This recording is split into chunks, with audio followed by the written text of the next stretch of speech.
right, hello everyone. We're the Bun Bun Boys here. Got second banana here, Mm-hmm.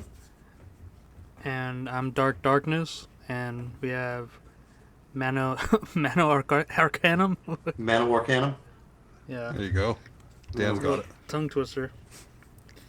That's why I said yours last. I was like, all right, I'll save that one. But It sounds like a cryptid, like the Mana Wakana. But like Paul's approach reminds me of like an awkward town hall meeting in a corporation when the CEO is like, "All right, we're going to do birthdays for the month. We have John Smith on September 1st. Happy birthday!" And we have Apu Nahasapi Nahas.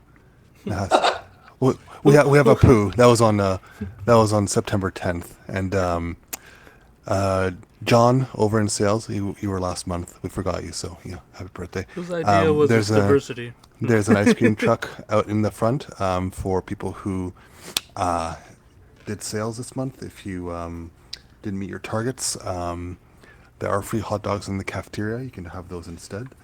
And yeah, that's it. Everyone have a great lunch.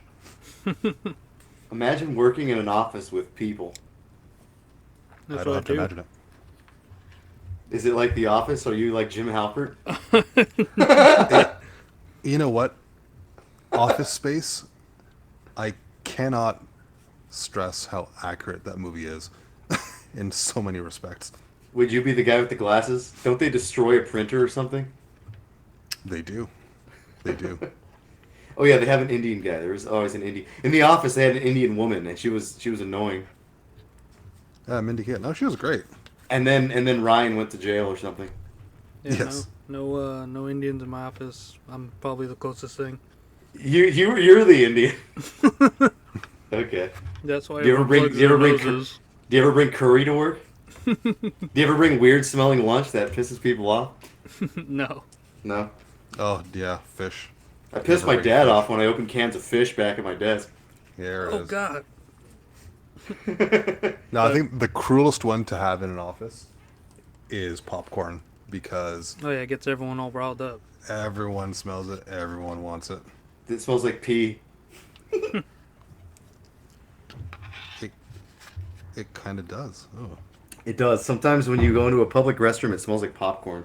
I think you Yeah. should. Are we gonna try pretend? popcorn. Are we gonna sit here and pretend like that doesn't happen? I think now that I know, More. I'll be able to seek it out. But You won't want a bar if you'll go. I want to go to the movies. That's what'll happen. we were talking the other day, and we were saying that we can't go a show, a week without a death occurring. So now I have the death, but it's my girlfriend's dog out of nowhere. Had to put her down. Oh, So damn. sad. Why? Apparently, old age plus like it was like she was like in heat for so long, and then she had like an infection in her uterus, and like she wasn't fixed, and what else? Yeah, she was just like bleeding and infected from the inside. So they're Oh, that's like, horrible. yeah, Yeah, you got to get them fixed. I mean, dogs are abundant, and they get those infections, and they get like cancer and stuff when you don't get them fixed. So Mhm. it's better to just get them fixed, because then that whole problem just goes away. Yep, absolutely. Yeah, that was very Learning sad. experience. Yeah. Went down today, but that's why I postponed the show from yesterday. I was like, I have to spend at least the day. I was gonna do a couple hours, but I'm glad I stayed the whole night and Yeah, for just sure. hung out there. So yeah, that was sad. Yeah, sorry to hear that, man. Yeah. Sorry about that, dude. And to her. Condolences. Yeah, Condolences to your girlfriend. Yeah, R.I.P. Jinx.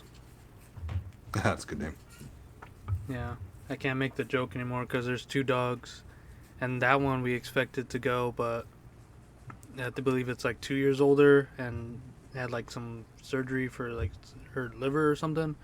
But anyway, whenever someone would say something, I'd be like, oh, or at the same time as me, I'd be like, oh, Jinx, you owe me a Harley, which is the other dog's name. No, I can't say it. My uncle had a dog named Harley too. Harley and Rocco. Yeah. Harley's a pretty common name, yeah. Sometimes I like dog names. My grandpa had a dog's name was Bubby. You like that? You like Bubby? Bubby was a good name. Yeah. Bubby, Mitzi, and Tawny. Those are the dogs. I remember his dog died on Tawny died on Thanksgiving. It made my grandpa very sad. Damn. Yeah, that'll do it. Sad Thanksgiving. That'll ruin a holiday for you. Yep. But yeah, so that's the death of the week, folks. I'm gonna turn this air on here. Sweating my But yeah. Oh wait, I I guess, can't. Oh wait, I can't turn the air on. I'm on communications. I'm gonna turn the air on over there. but, You guys keep going. Yeah. No, this past weekend we actually had a show. So What? yeah.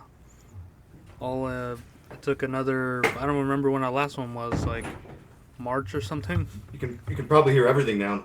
Closing the door and shit. The shit that's like rattling on the door. Yeah. All right. But I was just saying that we had a show on on Saturday, a matinee show. So we played at fucking 2:30, 2:45. Oh, nice. But it was funny because we opened, and we ended up having like the biggest crowd, I think, at least of Yeah. the bands that I saw. Me too. Yeah, we did have the biggest crowd. Yeah, I think it was like the promoters and then like the other bands that were gonna go on, and then the people that they brought, and then the cronies that we brought. So that was fun. Yeah, I told Paul, I'm like, Paul, we're standing on stage, and he's like, oh yeah, it's time. I'm like, there's nobody in here. At that point, there was no one in there, not a single person. And so I said on the microphone, I said, all right, everybody come on in, and they all came on in, and then that was it. Yeah, in the That's video, like as soon what you as we want in an started audience. playing, everyone was just like rushing through the door. Yeah. Not really. They just opened the door and walked in. Open the gates. There was No, time. everybody was digging it. I think a lot of people were enamored. I think when Galicia has good sound, I think this is probably the second time since February that we've actually had pretty good sound. It does it justice, and people watch the band. They're like, whoa, because I don't know, you don't hear stuff like that very often, especially live, especially around here. People dug the sunglasses. They didn't quite understand what the hell we were going for. They didn't understand the blasphemy, war metal type work. Yeah, one of the guys in one of the bands, he's like, what, are these guys from the future? I'm like, you know what? Kind of. I mean, that's sort of the that's sort of our shtick. Futuristic. It's metal of the future, baby. That's what it is. Legit. Paul had set up the merch table, and I have to say, this is the first time I've ever sat behind a merch table. Yeah, I saw the picture. Actually, it's not. But in this setting, man, what a way to be at a show. Yeah, it was awesome. I think I love it. Isn't it fun? It's so great. I think one of my most hated things in the world, not just going to shows, but going to like an event or a party or something like that, is just like, number one, nowhere to sit. Number two, just kind of walking around. It's like, do I try to talk to somebody? Do I know anybody? It's like, I don't really want to talk. It's like, I guess I'll just walk around with a drink in my hand. I don't know what to do. You have nowhere to be. Nowhere to be, no purpose, just kind of an aimless idiot. I feel like that's one of the worst. That's like one of the most agonizing things that I can think of. Yeah, it doesn't- sometimes The lost soul. It doesn't stop until you find someone or you find a place. yeah, You know? or you just go, I've had enough. I'm going home. Yeah. Yep. Seriously, sometimes it's just like that. It's just like this. At some point, you go out and you're like, I don't know if this ever happens to you guys, but even when sometimes I'll be with a group of friends or like somebody, and I'm just like, man, I am not having fun. I would rather be at home. This is lame. Yeah. Yeah. I There's usually feel that way between sets. there's nothing worse than that feeling. I feel like that is one of the most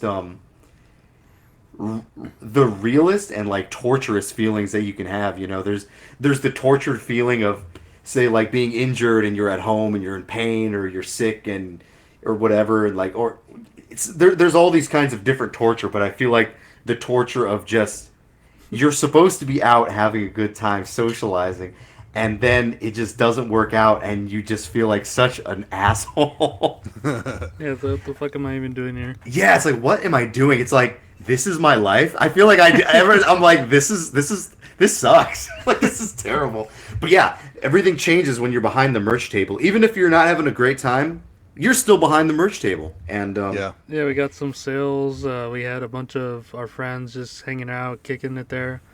I mean, Yeah. it was good. I mean, I brought 2 chairs, table, got the flag set up on the I'm gonna bring my table. I'm gonna bring my boat chair to San Diego. Yeah, I'm glad we don't have to bring so much stuff, so we're Yeah. able to bring some extras. Yeah. Yeah, so that was fun. Kind What'd of a you thankless job. It's a lot of work. Even to just go to LA, it's a lot of work.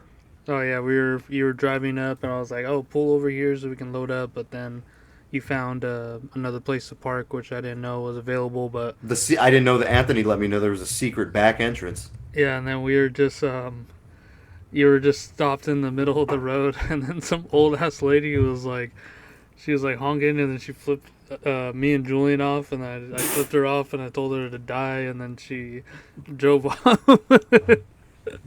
So it just happened so Die. quick. Yeah. I told her to die. I think she died too. I think she died. Another death. Gonna hit that old lady. Whoops. But what do you think of the footage? Did you watch it? I watched the footage. I think the footage is pretty good. I'm a little bit disappointed just because, like, the angle, you can't see the whole band. I assumed we would have a few better angles, but it was good. Yeah, I think just having it on the side there was like the only spot where it can just be like, I guess, just there instead of like being handheld. Next time, lift up Ari onto right in the middle of the stage. There's that like pole with a table. Just lift her up onto there, and that you can get like a nice Oh yeah, eye like the whole view. Yeah.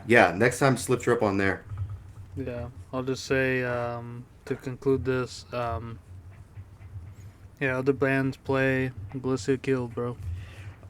Unfortunately, it was kind of true. Kind of mogged. That was the first set that we actually, I feel like we did like really good. Yes, me too. This is the first time that we've done we were great.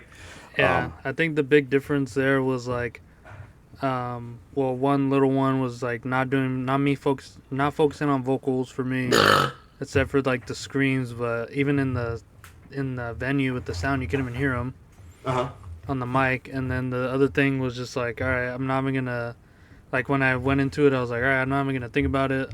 I'm not gonna. I usually get nervous before. Yeah. I'm like, all right, I'm just gonna have fun. We already know these songs, and then that was it. What happens. Yeah. When we played in February, I wasn't nervous at all. But this time I was nervous. But I don't know. I did it. I think when I get nervous, I just start sweating. So I'm like sweating like a pig.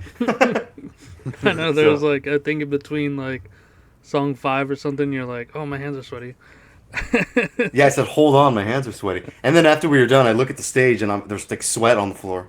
Oh yeah. Well, I was completely drenched, like all my articles of clothing. I was going hard.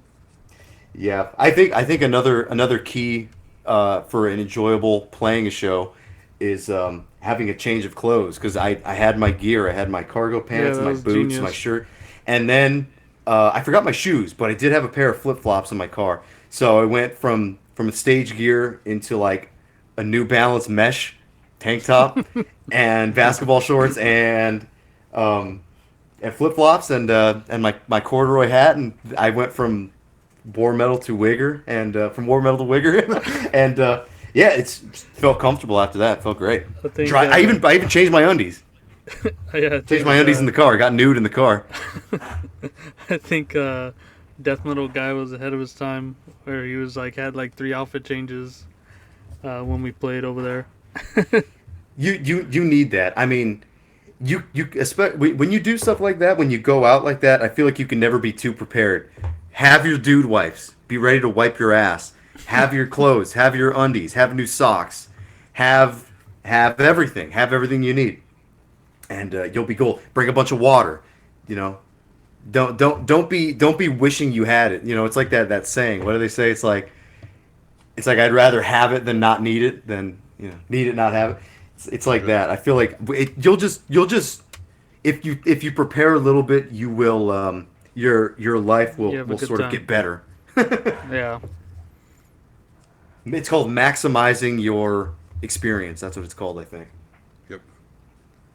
Well, we'll do that for San Diego. We got a whole trip with that, so you'll hear about that next week.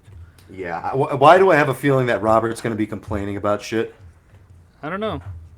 I never see him as a complainer. Oh, he complains. Dan doesn't want to. Dan doesn't want to do. Oh, I feel like he's just joking. He's joking, but it's like, oh my god, go fucking trip, fat boy.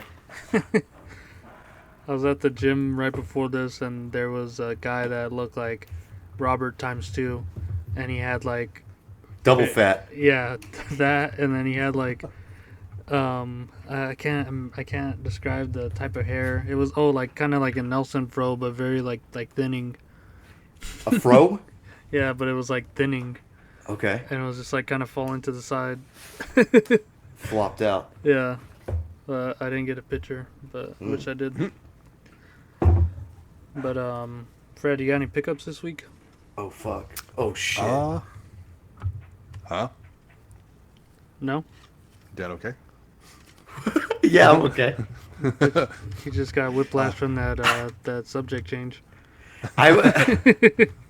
No, I was sort of leading Fred into his pickups by going, oh fuck, oh shit, Oh, we're hyping him up. oh fuck, yeah, oh I didn't curse, I said oh fug, oh shit, is what I said. Oh The fuck. Oh Fug. shit. What you got, Fred? Yeah, what you got, you fucking fucking freak? 3 things this week. Yeah. Me too. First, the Delirium Shroud cassette. Tears Oh from yeah. Sorrow. Yeah, it's fucking great. Especially that last track. Frederick Harmony. rules, Joe rocks. Yes. Ugh. Yeah, that last track, Harmony, is just sick. Fred, how'd you get that? How'd you get your hands on that before us? Joe just messaged me. He's like, "Hey, I'm gonna send you one." I'm like, "Okay, here's my address." Does Joe know you? How Yeah, we've chatted a few times. Actually, Paul, how could they not know each other? Fairly. They're both Yeah. both of them are metal as fug, that's true. and they're also close to their age range is close. it's true. We're both The old. same demographic. Yeah. No, we chat every now and then. So, and he's asked me to help Old out fucking a few metals. times on Metal Archives to correct some shit. There you And, go. Yeah, you got the yeah. metal low points. Don't mind. Yeah, don't see, mind he's our helping man, when I can. our man on the inside, our metal man on the inside. I'm the connection. So yeah, that's pretty awesome. I posted that yesterday, so it's pretty cool.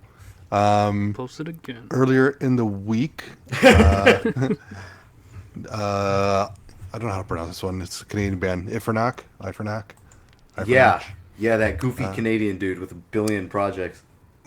Yes. So, Capitulation of All Life, which is pretty cool.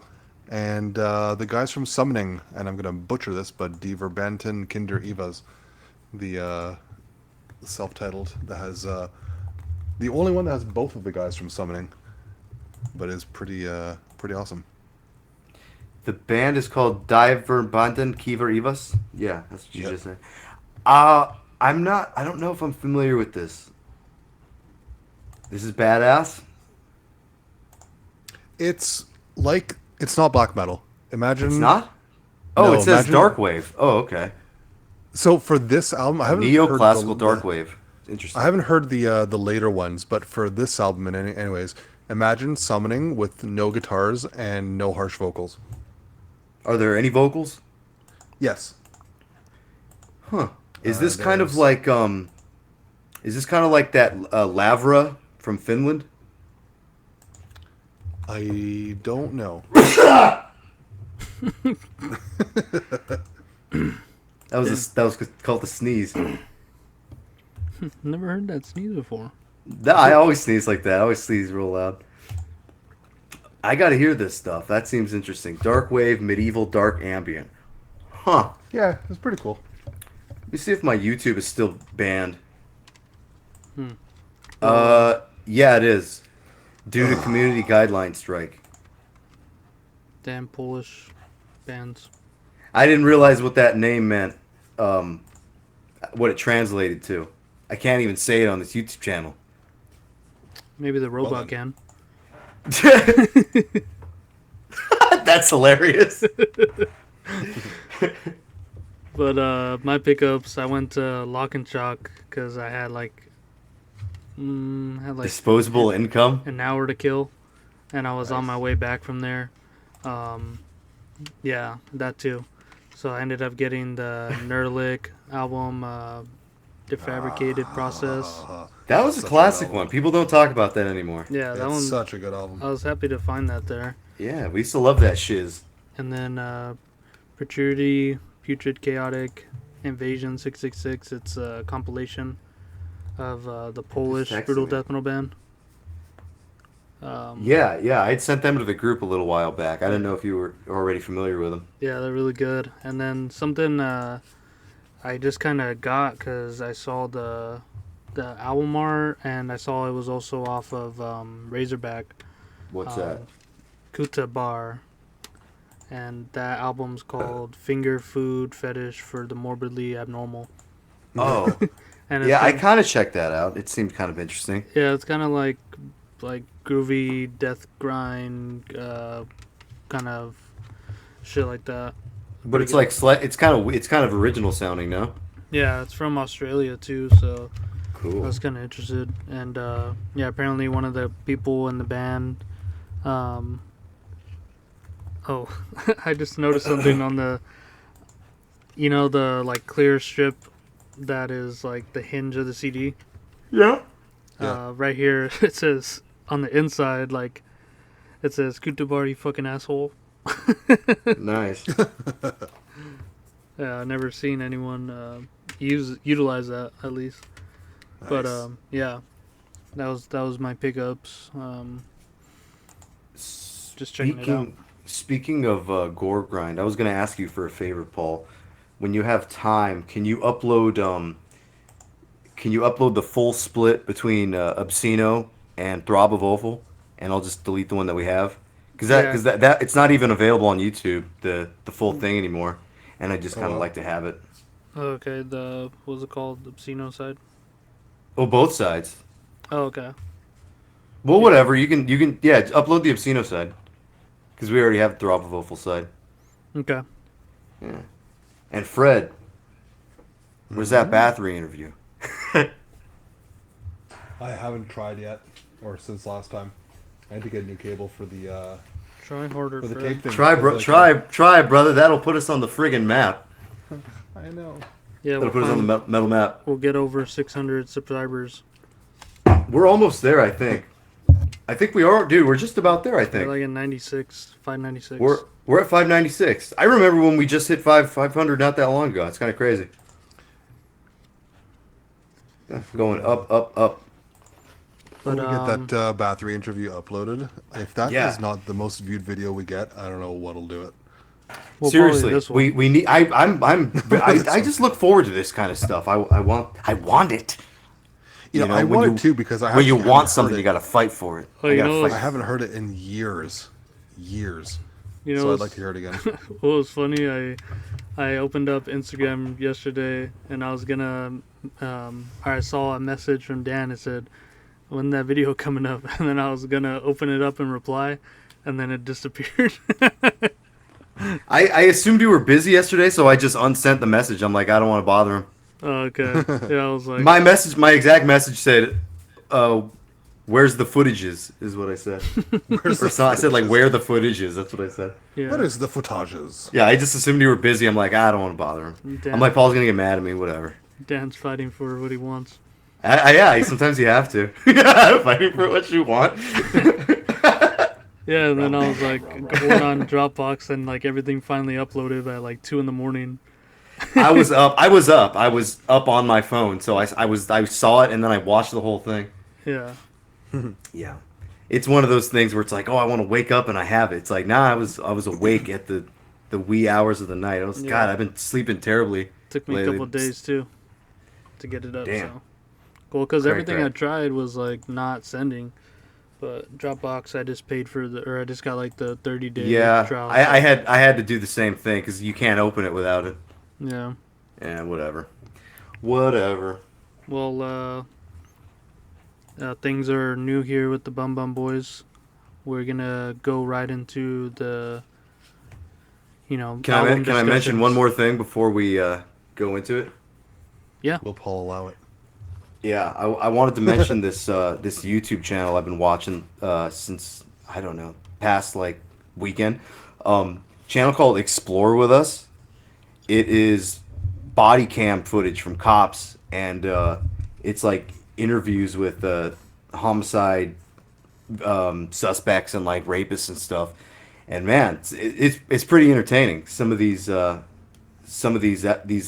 they just put it, they make it into like episodes, but it's all the body cam footage and then footage from like the room where they do the interviews and stuff.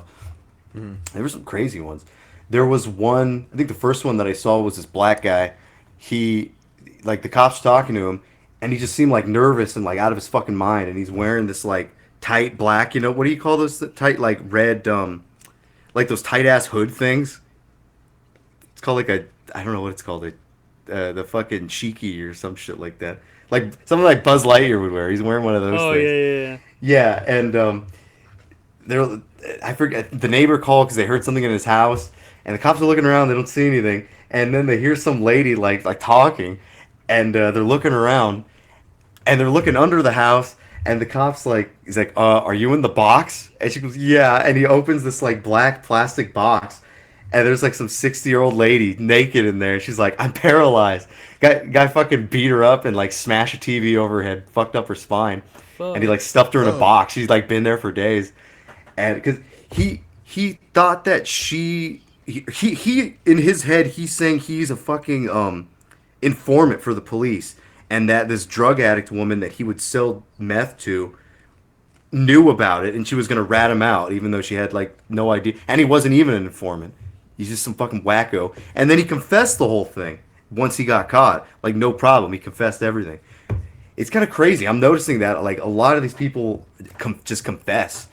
Like I was watching another one where it was this guy. He goes to a Catholic elementary school, and goes into a classroom. He says he's some girl's dad, and then he like goes behind this girl. He takes her papers, like the first day of school papers, and the parents confront him, and then the cops are talking to him, and basically he admits, yeah, I've done this before. I've gone to schools. You go, what were you planning on doing? He goes, oh, I was gonna take her home. So they just fucking, and then he's in the interrogation room, and he's sitting there with a cop, and he grabs a pencil off the desk and tries to stab the cop, and then he gets the shit kicked out of him.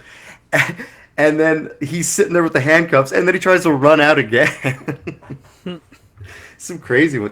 One of the craziest ones too was this girl. She was like 17. She calls the cops. She can't spell her last name. She can't give addresses, and she's telling the cops that she has 13 brothers and sisters, and the parents don't let the kids out of the house, and that they're like, oh, does anybody take medication? She goes, what's medication? What is that? She goes, oh, I've never taken a pill before. We've never been to the doctor. So we never been to school. So these parents, it's kind of like that movie, People Under the Stairs, where there's like a bunch of like malnourished kids in the house, but a lot of them were like in their 20s. And the cops go in there, and they said it smelled like rotting food and like feces, and they had kids chained up in the fucking bunk beds. And they said that they had a bunch of food, that they would buy large amounts of food, and to like psychologically torture the kids. They wouldn't let them eat the food. They would just have to look at it. And they would do the same thing with like toys. They would buy toys, but they weren't allowed to play with them. They would just look at them. God damn. It's crazy stuff. Can people not just be cool? Like, what the fuck? Yeah, seriously. I'm thinking the same thing. You know, out of all these, there was one that really bothered me. I didn't even watch the whole thing because I couldn't. There was something about like a guy's girlfriend, and there was a video of her like abusing the dog or something. I'm like, I can't watch this one. I don't want to watch this one. The other ones I can do all that, but yeah, I don't want to watch that one. But hella entertaining. We'll say EWU Body Cams is the name of the channel. Yeah, I'll check that out on a lunch break or something. But Check it out. So that's what YouTube's for. Yeah. on this, or on that note, let's take a break, and then we'll Okay. get into the discussions. Cool. All right, we'll be right back. Right. Keep fucking supporting the BBR podcast. Pigs. All right, we're back from our break. Dan's cooling down. I got my fan on. Oh yeah, you can hear my AC, huh? Yeah, but it's nice. I feel it's cozy. We're in the room with you. Is it too loud? Not at all. Okay. Well then, I'll leave it on. It's chill, yeah. Okay, cool. Just sounds like we're industrial or something. All right, yeah, we'll see how it goes. If it's too distracting, I'll turn it off later. Get like halfway through then one of the bands will be like, I can't think. Enough. But I can't hear it. Well, I mean, I can hear you guys fine. yeah. But so listeners, we obviously have rotation. If you haven't picked up on it, then I don't know what you're doing. Then grow a brain. Yeah. Paul's first because he's the best. Dan second. Fred third. I don't know. We just kind of came up with that rotation. That's not actually why you're first. You're first because Fred was supposed to be first, and we attempted to do 2 Fred episodes that both failed, and then you just went next. Yeah, third time's the charm. Yeah. Yeah, we had the -1 and 2. Yeah, I we feel had episode -1. There was an episode -2, but that just it got doesn't lost exist. entirely, It yeah. got lost. It got lost. But yeah, so that's a deep lore. But anyway, and we usually have a guest on the fourth rotation. A guest or a listener like request Yeah. for what you want. But we're gonna try shifting gears a bit and kind of keep our fingers on the pulse of what's going on with like newer releases and kind of bring those on. And if any of you listeners have any Anything good? bands or anything that you guys like and want us to talk about, we're gonna be doing that. Something current. Yeah, something current. And if you're in a a band, you guys are gonna release something. Yeah, However, if it's you're in a already band, released. if you're in a band and you think your shit is worth Cool. something, dude, yeah, send it in and we'll we'll we won't be too harsh. Yeah, we'll talk about it because We don't really do harsh on this show. We've done it like very rarely. We're very rarely harsh. might get harsh, but we won't be. I was gonna say, yeah, because we just kind of had like or I don't know if Dan came to the same conclusion, but like with the release of our like Natalie Portman nip slip, it's like no one's talking about it like review wise, and it's like we don't really see that. Yeah, I'm thinking, anywhere. do people even do reviews? I mean, does anybody do reviews that anybody gives a fuck about? Because I really don't know. Yeah, I'm not in the loop. well, besides I know Fred does his thing, and kudos to our man Fred. But and Metal Vault, Peter. yes. Oh, Peter. But Well, I meant more so the magazine, but I mean, I guess my Instagram too. No, I know that, but I did ask Terminus about this too. I said I was sort of surprised that there aren't more podcast YouTube type channels that do what we do what they do. RFI, Radical Research. Radical Research has kind of stopped. They don't really do much anymore. Terminus has slowed down a bit too. I'm hopefully they pick back up because Jub's been on it. We've been on it. Yeah, it is sort of surprising. I mean, I know there's a few guys who do it, but they always kind of review shitty crap like Metal Meltdown and stuff. I don't know. I kind of want to. He almost seems like, I hate to use this word just because it's like synonymous with so much stupid shit these days. But his content is like poser content. Let's just be real, So I want Yeah. some true metal dude content. Content for dudes. Yeah, so if you guys, By like dudes, I said, for dudes.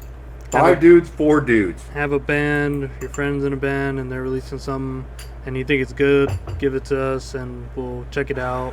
And on that fourth rotation, usually after Fred's episode, Yeah, maybe we'll just do get like to rapid fire reviews or something.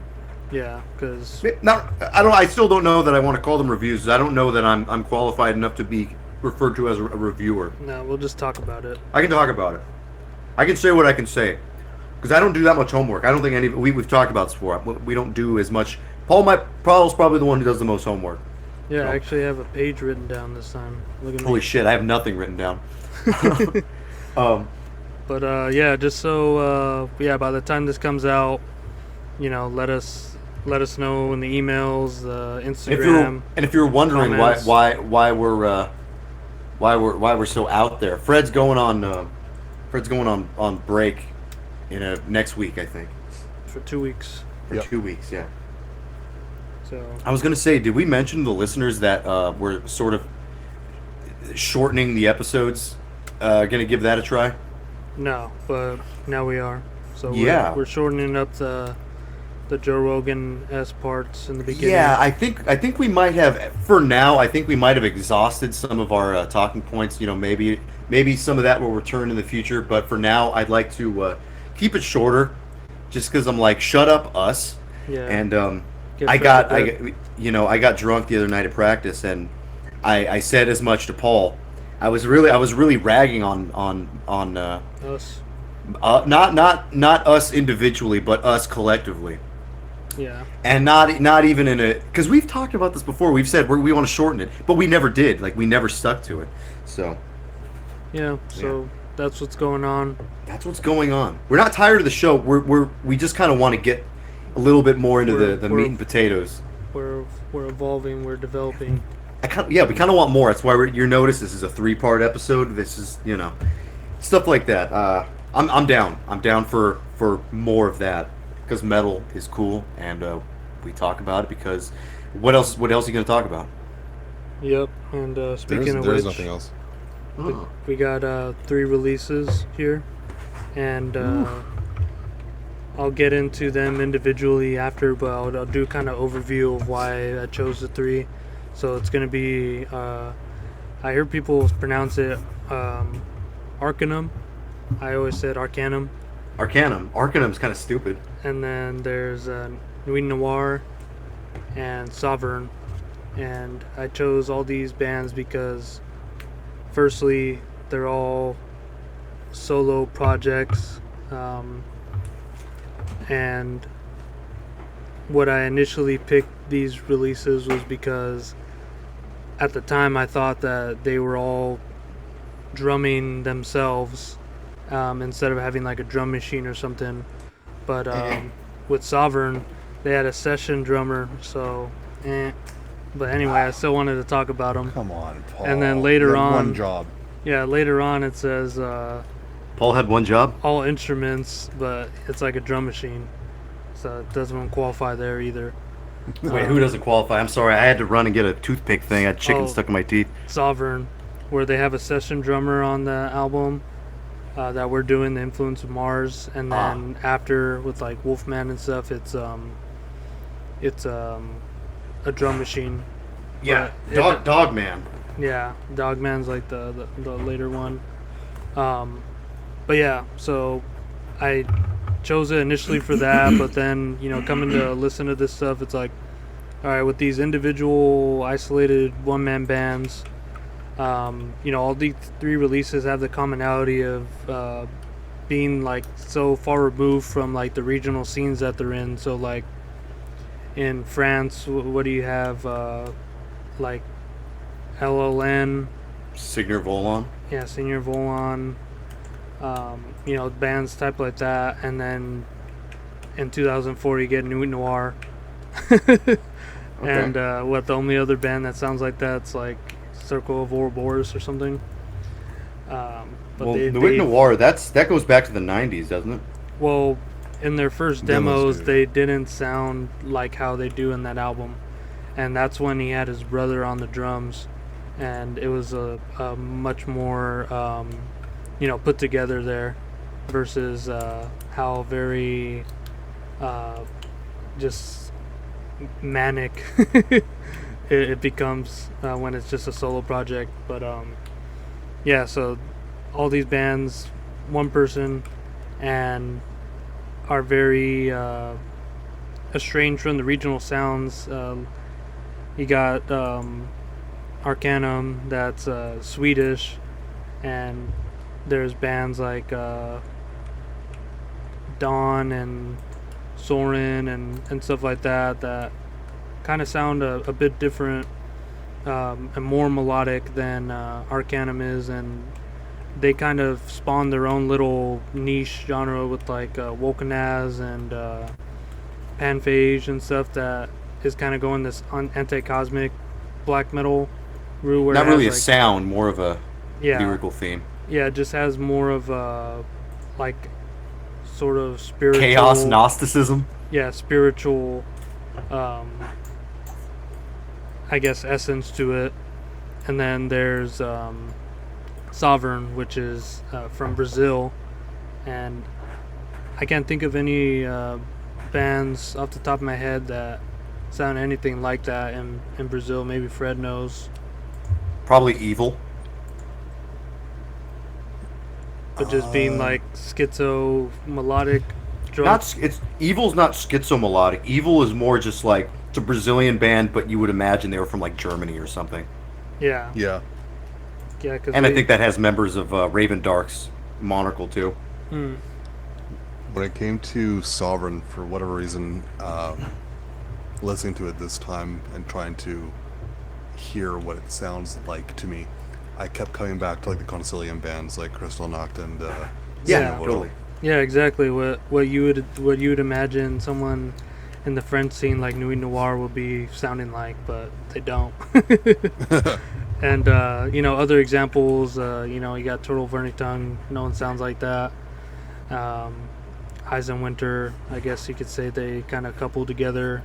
At least no one did sound like Total Vernitung. It seems like Yeah, now that's the- been picking up in the past few years. Yeah, and also like Take too for the Norwegian scene. It's just like they sound more like Swedish than anything, and they're just more rhythmically and just riff-tastically creative.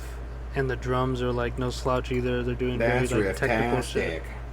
Yeah, but that's kind of why I chose these three releases. And then for the first one that we'll go over is going to be Arckanum. And do you guys have a familiarity or experience with these bands, with that band? Absolutely. I think a lot of people our age probably came across Arckanum because of that top 10 ridiculous black metal videos. And Arckanum's Gava Franz Roulin, that was one of them, one where he's walking around in the woods dressed like a troll. Yeah, and he just like pans to the camera. Yep. Yeah, my old friend Angel from high school, I don't know if you remember him, Paul. He was the one that tripped with the big cookie when you were chasing him. Yeah. Yeah. Yeah, he was running with a big birthday cookie, and Paul's chasing him to the parking lot, and he fucking trips, and the cookie crumbled. But anyways, yeah, I remember showing him that, and he loved that. He'd be on the other side of the school, like, he would see me far away, and he'd be down the hall at the school, he'd be like, and he would be doing Arckanum fucking vocals. So that was funny. But yeah, that video, yeah, it was funny. The sound was a little raw and weird, but as soon as I got to the first album, I was, again, in high school when I heard the first album. Thought it was great, especially that first song with the owls. It just opens up. It has clean vocals. It's sort of, you get the sense of like pagan-y type black metal, but it's a lot more just kind of straightforward and like headbangable the entire pretty much the entire time. There's a few little breaks and things here and there, but Yeah. pretty unique stuff, classic stuff. 1995 is the first album. I was mistaken. I thought we were covering the first album. No. Because there's I'm not super familiar with every single Arckanum album. There were ones that I liked. I liked Fran Martyr. The one that we're covering today, honestly, I don't know that I ever heard it before. I don't recall. The third one, Campin', I like that one. That That one's one, great, too. That one is more a technical version of what they do now, or what they were doing on this album. You ever Anti-Cosmos listen to I liked, Tolan? and then what's that? You ever listen to the demo Tolan? Yes, I have. I don't really recall what it sounds like too much, but I've heard it. Yeah, it's just A great lot of because tracks from the first and second album on it. yeah, Oh, okay. they started off as like a 2-piece, and then that's when the main guy started doing it by himself. Was with that demo. Yeah. Uh, So well, how would you pronounce the name? Shamate? Shamate. Shamate? I don't know if you noticed, but he says his name in multiple songs throughout his discography. Oh, No. really? Yeah, he says his name, Shamate. In this album, there's parts where it's like Shamate. There's like a fucking pitch shifted voice saying it. Oh yeah. I like yeah. there's he does kind of like the Haunting Presence thing where he like sings and screams like the names of the songs right at the beginning. Yeah, and he has there's the metal laugh. He's got a really interesting one. He's like, it's funny. And oh yeah, I forgot about his vocals.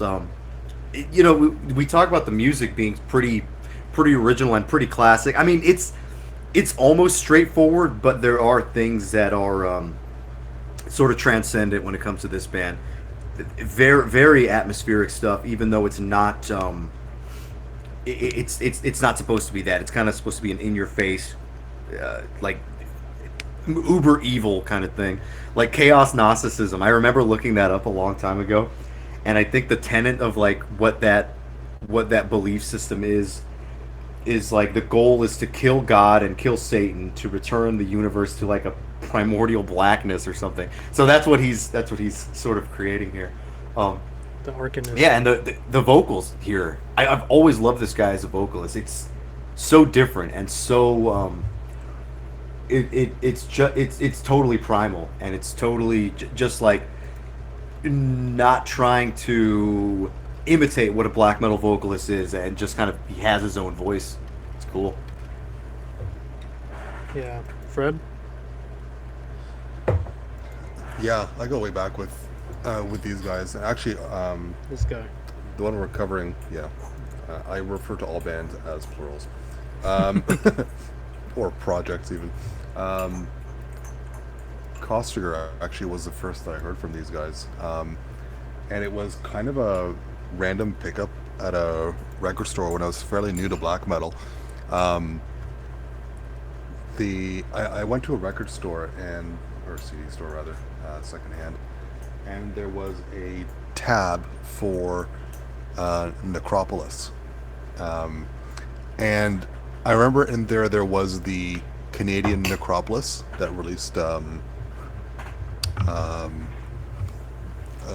album that we have uploaded on the channel, and then there was Arckanum in there, and I guess the guys at the store couldn't read Arckanum, and they just assumed that Necropolis was the actual name of the band because Yeah. you can read it on the side of the CD. So yeah, I saw the cover, thought it was pretty fucking cool, and it's still one of my favorite album covers. I find it really creepy actually, and Yeah, he's always in the woods. yeah, but like there's something about this one where it's like a little blurry. He's like beckoning you. The trees in the distance are really like in fog or whatever. It looks great, and he's got his custom weapon there. Yeah, Yeah, Custom Fred weapon made, like, slash staff. it's just a creepy cover. I really like it. He's like creepy guy. But the second I put it in, I was in love. It was just a fantastic album. That's what she said. We went there. Yeah, this is like And, such a fantastic fucking album, front to back. Yeah, I think I must have picked it up around That's a like discussion. 2003, 2004, because I remember the Full Moon Productions reissues weren't out yet. And I got lucky. I found a all 3 albums on Necropolis Records on CD at secondhand stores. And then I found a second copy of Fran Martyr, but with the black and white cover. So I have the 3 albums, and then one of them is Ooh, the color and the black and white version Send of that, Fran Martyr. send that in with the Total Vernic Tongue shirt that you sent me. Hasn't arrived yet. I know. It says it's week in 2 weeks basically, in Yeah. October. So No, I'll let you know. But yeah, fantastic album. The complaint I have about it is an intentional one. It's mixed really low, which is kind of annoying because I have to crank it. I think there's a recent reissue that's been remastered, and I think it normalizes the sound levels a bit. yeah, Definite highlight on the album for me, the drumming and vocals. The drumming is just it feels very primal. I think Dan used that word it's a good description. And the vocals do have a very unique shriek to them that And they're sung in is ancient uniquely Swedish. his. yeah. Well, Yeah. Apparently, there's like a bunch of different guest musicians on here too. They're doing vocals on.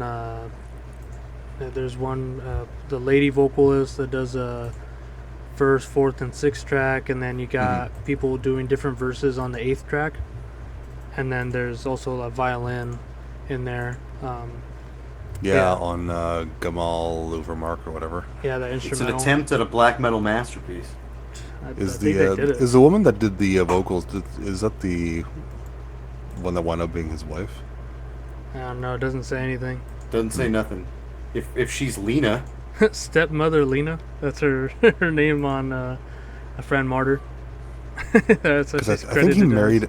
I think he married an artist, a visual artist. I don't know if she was ever actually involved, or she might have done the album covers on some of his. You hear that, listeners? You're black metal hermit.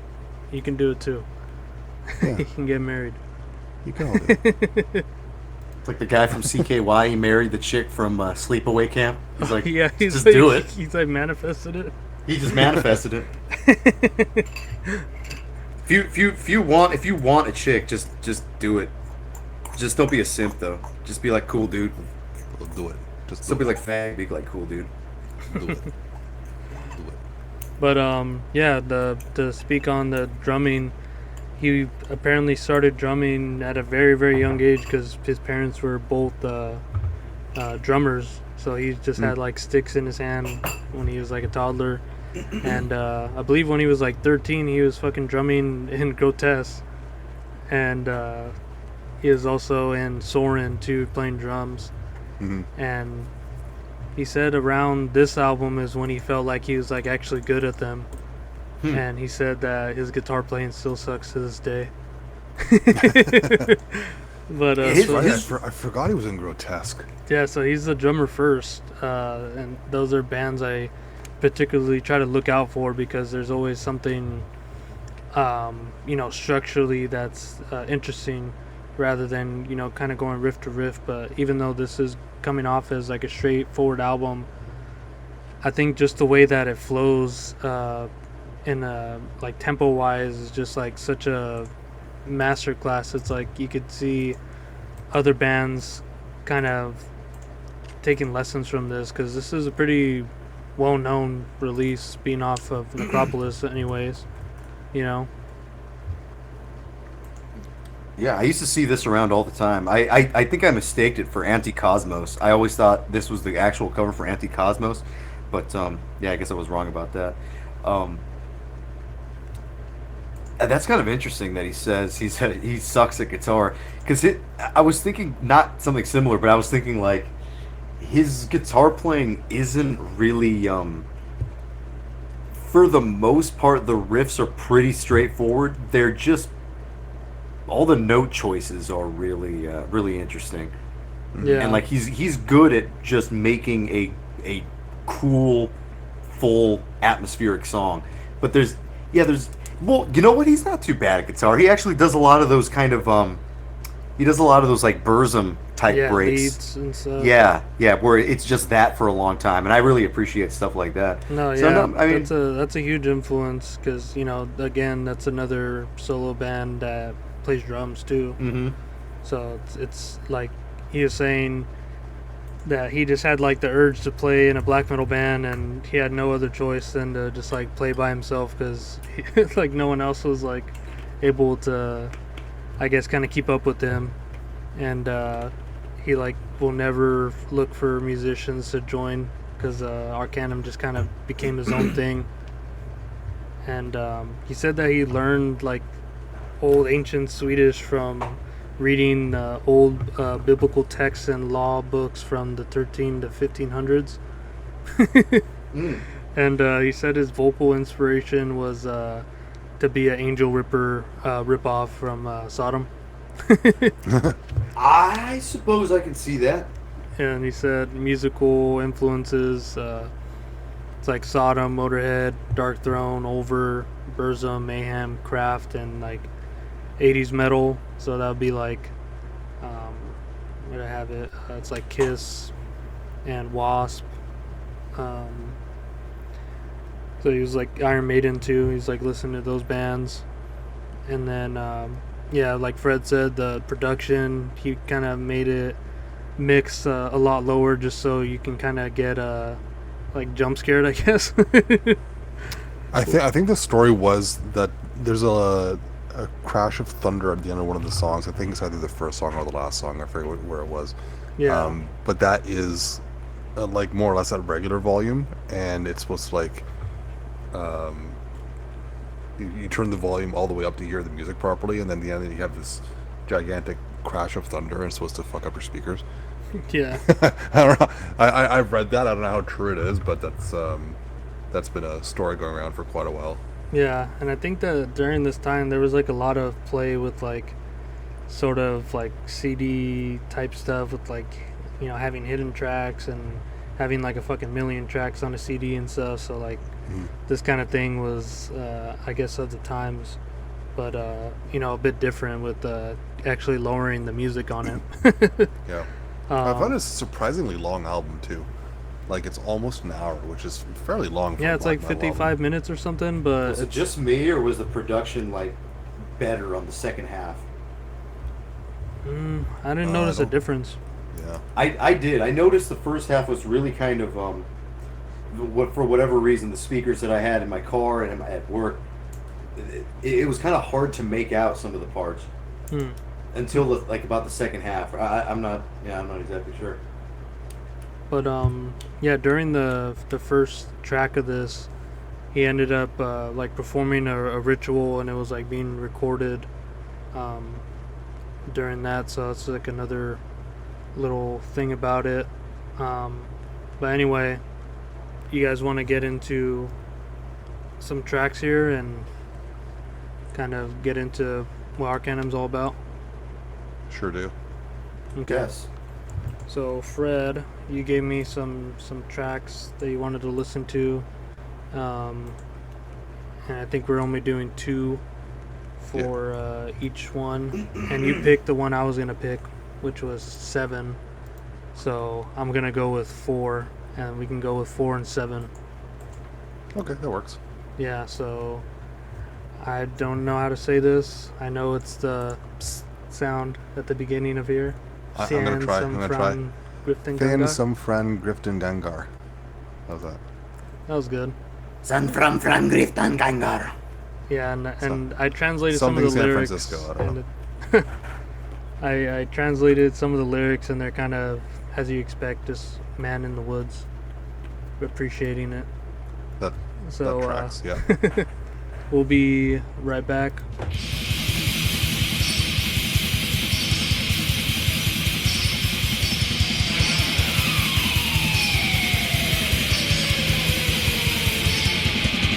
Yeah.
All right, we're back from the fourth track. What do you guys think? Love it. Yeah, it's such a great track. Listening to this album, this one really came out to me because it was the female vocals there, being layered over with the scream. It's just like so like when the fuck do you hear anything like that? It's like so distinct, and not to mention over all the riffing that's going on, it starts off with this like beautiful lead. It's like one of those just like simple kind of like solo lead type things, like Dan said, like Burzum-esque. And then the drumming on here, it's just like changing beats along with the, playing the same riff but just changing beats and just keeping up with the music in such a great tight way. Like even at the end he played like 4 different beats over the outro riff. It was just like so great. Like everything from guitars, vocals, drums. I'm not sure if there's bass on here. I'm sure there is, but Yeah, there has to be. it's just Can't imagine a black metal masterpiece without bass. Yeah, it's just it's honestly just like a perfect song. It's so good. It doesn't need to have like the dynamics that I'm like usually looking for in bands to call it perfect. It's just Black metal can scratch that itch without or it can scratch a certain type of itch without doing too much, as long as it's just quality. And this is exactly that. Like you said, the drums make the 1 or 2 or 3 riffs here super dynamic, and even within those riffs, I noticed on the last one, which is like probably the main one, it's half like emotional sounding and half dissonant sounding. Like the same riff, like the first 3 chords are like the kind of triumphant ones, the exploratory ones. Then the other ones are kind of the evil part. So you kind of get that dynamic from the guitar as well. Yeah. Fred, what'd you think? I love the woman's vocals on this one. It fits so well, but also catches you off guard so much when they first come in. And the last time she sings, she holds that note for so long. It's really unique. Like it's I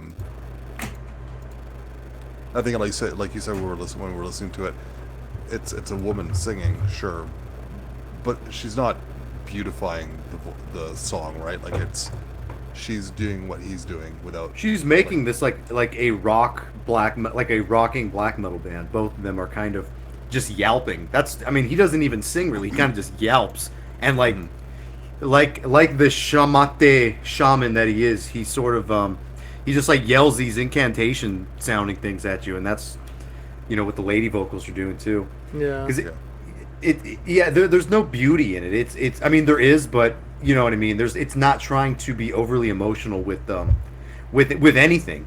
It has its emotion, but it's not really beating you over the head with think this is triumphant, think this is beautiful. It's kind of just take it as a fucking like rocking black metal song. There's nothing really deeper than that, I don't think, from this band. Like this band, yeah, it's a black metal band, but it also rocks. Like it's also if you would see this band live, it would you could drink beer and like yell yell your own incantations. It feels like that sort of thing to me. Yeah, I would love to think that he's wearing his outfit while he plays all the instruments and he's recording. While he plays what? Yeah. Well, they're all shamate. If you got a full band together. No, I meant like him recording this. I was like, you like to imagine the kind of YouTube like collab thing. Yeah. No, like just him recording this back in the day, like in that outfit on the drums. In the outfit. Yeah. Have you seen the colored versions? The mask is like bright green. Nah. Yep. It sure is. You kind of need the black and white because it just looks like a funny kind of ceramic witch mask or something. Yeah. But yeah, what else can you say about Perfection? It's just like, it's so great. It's Yeah, I mean, I feel like Arckanum is like slightly not talked about these days when I see people talking about black metal, but it is pretty flawless, I think, and it's just it's a classic Swedish black metal band. Hmm. I think maybe because of the troll thing, and maybe because it is so straightforward, and not only that, it's got like weird lyrical themes. It sort of falls to the wayside. Whereas now you have bands like, yeah, you were talking about Volkanaz and Wagner Odegaard. I know the sounds are different, but Yeah. I think that's where people are now getting their kind of weird pagan shamanic black metal. They're getting it from stuff like that. Who is buzzing? I'm gonna Fred. Huh. gonna get freaky all over Fred if you don't stop that buzzing. Is it stopped now? It Yeah. stopped.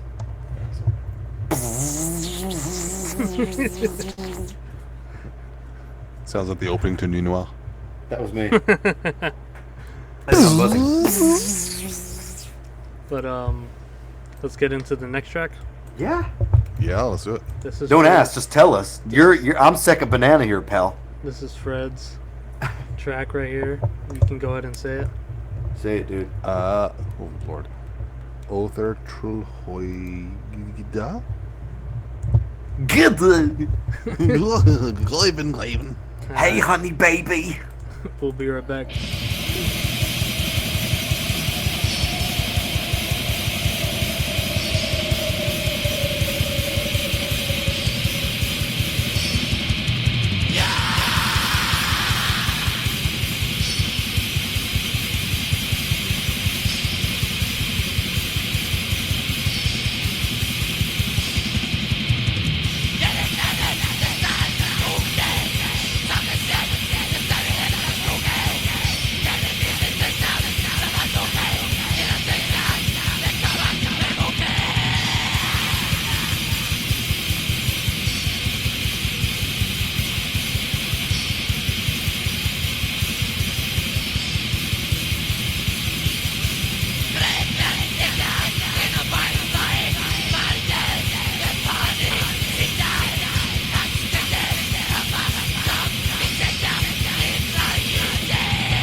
All right, we're back from Some Courage the Cowardly Dog impressions. that epic mythological spiritual experience. You sound like a black rapper when they're trying to say like big words. That mythological shit. That's Shamatane and shit. That's my African name, Shamate, brother. My proud African brother. Shamakwe. Shamakwe. Nice. That'll be my name next week. As soon as that like adventure rock beat came on, Paul went, "Oh fuck!" Shit was He did. better than busting in it. Mm. But That, go Fred. that Sit. track, man. The ambient part in the middle, and the way it just kicks back in after. Like lead, right?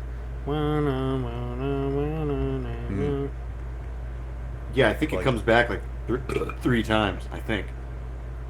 Yeah, but like just the kind of like explosion almost after he's done like yelling his name over a million times, like that is just such a strong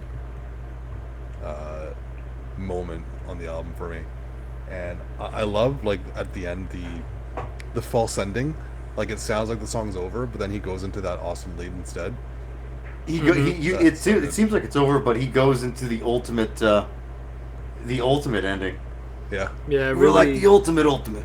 Yeah, because it really builds it up with because he already did the lead without any drums in the intro, and it's like, okay, you're kind of going back to that, and you're gonna end out. But he then he it he brings ends the with the drums. same thing, but yeah, with the drums. Yeah, it's fantastic songwriting and structuring, especially Most of those riffs only had like 2 chords in them too. yeah, dun, dun, dun, dun, dun, dun, dun, dun, with the little tail ends on them. But man, I think just these like little melodic single note melodies that he pulls out at just the right moments throughout the whole album, but towards the end it's just like popping out more and more. It's just so like it kind of just takes you somewhere else, like Dan said. People who consider themselves or who actually aren't like learned guitar players kind of come up with like the best shit. Like here is just some like pulling on my my heartstrings. It was just so emotional. I feel like learned guitar players don't do leads like that. I do leads like that. This guy does leads like that. Burzum does leads like that. All the bands from Finland and Sweden pretty much do leads like that. But yeah, but it seems like anyone who's actually knows about guitar and considers themselves a guitar player, nobody does leads like that. They would never even consider the kind of emotion that those little flourishes like that they evoke. The people who are learned have no idea that emotion exists. They're like, oh no, I can get the emotion out of the like a bend here, like a whammy bar. No, their emotion will come from like hair metal or like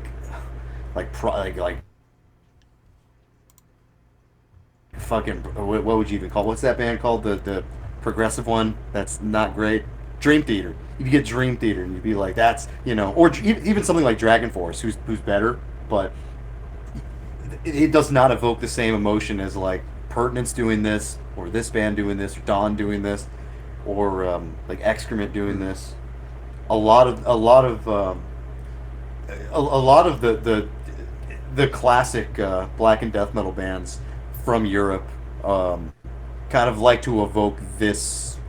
It's really weird because it's a really primitive type of playing. It's almost like a Black Sabbath riff or something.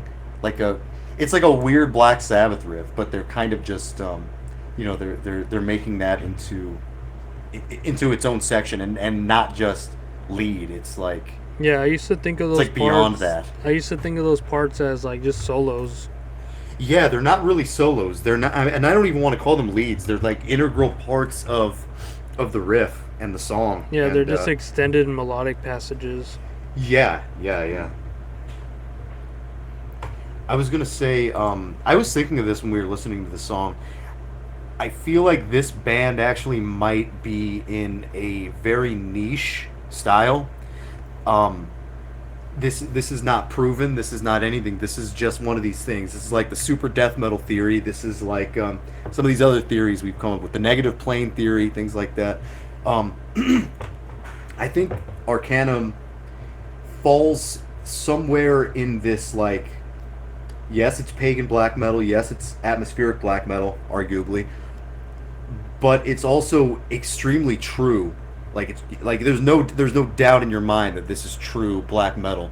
He even says so with the Sodom influence and the '80s metal influence, and like the influence from the good bands coming out of Norway and Sweden. Um, so if I have this correct, there's not that many bands that do this atmospheric black metal thing in a true metal way that is undeniable. I mean, there's a lot. Don't get me wrong. There's a lot of good ones, but maybe this theory's far fetched. But I would consider like maybe the first Borknagar album to be something like that. There was another big one. Oh, the first Ulver album for sure. Like that's got a lot of the same ingredients in it, but I think it's undeniably true black metal. It's I don't know that there's a whole lot of them. Maybe like it's kind of furious, atmospheric pagan forest. Like forest stuff is very important. It's got to be like foresty black metal too. So, first Ulver album, first Borknagar album, first maybe even like the what do you call it? What the hell's that fucking Burzum album? I always forget what it's called. The main one, the one with the lady on it. What the hell's it called? Philosophum? Philosophum. Maybe like that. Maybe. Am I making sense here, Fred? Maybe Eternus?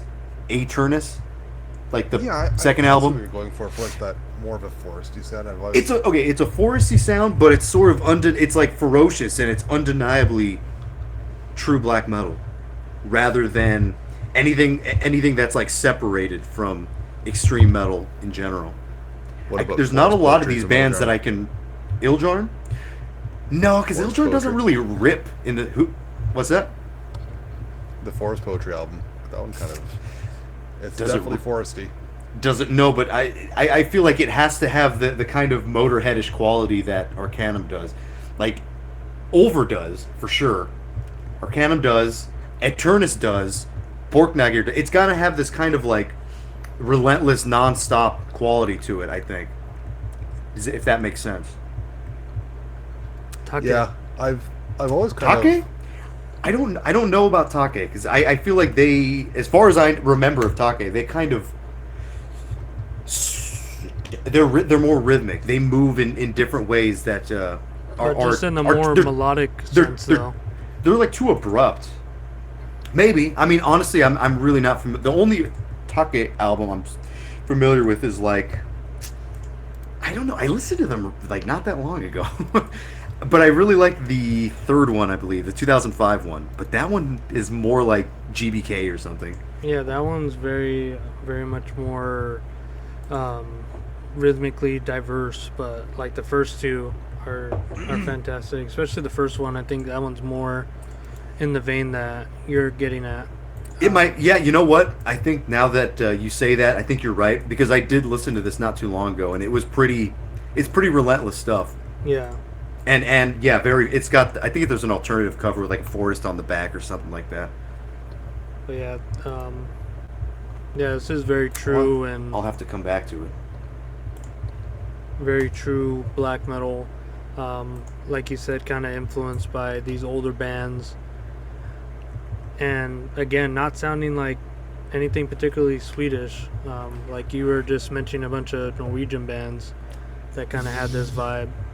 Yeah, it seems because it's like a very straightforward thing, but there are elements of like clean vocals, and there are elements of maybe an acoustic guitar here and there. And I would and even there's say like that kind of ambient parts that aren't rhythmic, and even when they are, they sort of they're still extremely like driving. Like the momentum never really breaks from these the certain bands that I've mentioned. I think that this release is not pagan in sound, but just kind of more aesthetic and atmosphere. Well, There usually isn't really, the foresty thing is kind of draw in. Yeah, and the lyrics and stuff, but it's not really. It's not doing like kind of like a folky black metal thing as you'd expect. Not really at all. Actually, it's No. more just a relentless take on a foresty. It's probably out of all the bands that I mentioned, they're probably the best one. So, Yeah. as far as Arckanum goes, for like, I won't say all the albums, but for this one, and for the first one, and for the next one, honestly, they're just like, um, really perfect black metal albums, and probably some of the best, I think. Yeah. Like after listening to this, thinking for the first time, what do you think about it? Just perfect. Yeah, it's at first I really wasn't sure how to feel about it because it was just as straightforward as the first one, but the mix was a little bit. I was having a hard time getting used to it, but yeah, after a few listens and listening to it now, it's super solid. It's not so different from the first one, where you can see the kind of shift where they would go on camping, Yeah. but it's sort of the perfect middle point from there. So the first three albums, let's just call those the classics. 'Cause I think after that, it was like 10 years before Anti-Cosmos came out. Yeah. it was a long way. Then the That's breakup, that's and then the return albums, which are that's a good album actually, Anti-Cosmos. Yeah. It is. There's the part where we were listening to where he was going Shamate, and it kind of sounded like some kind of like summoning incantation or something like that. mhm. If you guys are interested, listen to the song Sparte, track 1 off Anti-Cosmos, where he is invoking all the all the Nordic gods, and he's yelling out their names. It's funny. He goes Ikalavik, Ikala Ragnarok. And man, it's such a cool song. It's so simple. It's different, but it's it's good. And just look at that album art for Anti-Cosmos. Tell me that doesn't make you want to like start writing something or something. It looks that would look so cool framed. That's a great looking piece. Yeah. And I love dragons. Finds me a dragon. Fred, you got any final words on this one? It's just it's such a classic for me. Along with the first Cythereal album, probably my favorite second wave Swedish black metal album. There is a Swedish band that I think could compare to this. Who's that? Nastrond, especially oh. on Taudaslot. That's the first album, right? Yeah. You might be right about that. I have a hard time remembering what exactly that sounds like. Is that more melodic, or is that more like evil, dissonant type of stuff? It's almost like it's somewhere between the two, to be honest. Okay, because I do like that album. It's just been a while. I'll have to check it out again. Yeah. You're probably right, though. I think you might be right, because that is undeniably true and foresty. Well, like burned forest kind of way, scorched earth kind of way. Yeah. That's a good way of describing it, actually. Okay, I'll have to check that out again too. Such a classic album. I don't know if you guys ever noticed, but he uses the number 11 quite a bit. That's No. part of the whole Chaos Gnosticism. So No, never noticed. On the Thorn album, there's 11 Thorns in a row. That's the album title. Then you have the 11-year anniversary album. That's intentional too. It's on this album too. And if you look at the album cover and where it says Kostiger at the bottom, There's two an bars 11. sticking up. That's number 11 as well. Oh. So You it's, said number 11. Sorry, it's a SpongeBob thing. But yeah, so that's kind of cool. Hey, he and, did a Holy Moses cover on one of his things here. Oh, does he? On where was it? I just saw it. I clicked on some random release, and there was a Holy Moses cover. Just press back. Back. Which one is that? Anti-Cosmos EP, 2008. Yeah, there. Holy Moses cover. EP. Cool. See, I don't love the artwork on some of this later stuff.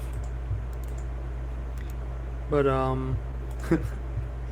don't really have any other things to say about this, but to transition into the next release, in an interview, he ended it with May Pan rape your nymphs and your light. So we're going to go into Nuit Noire with that release.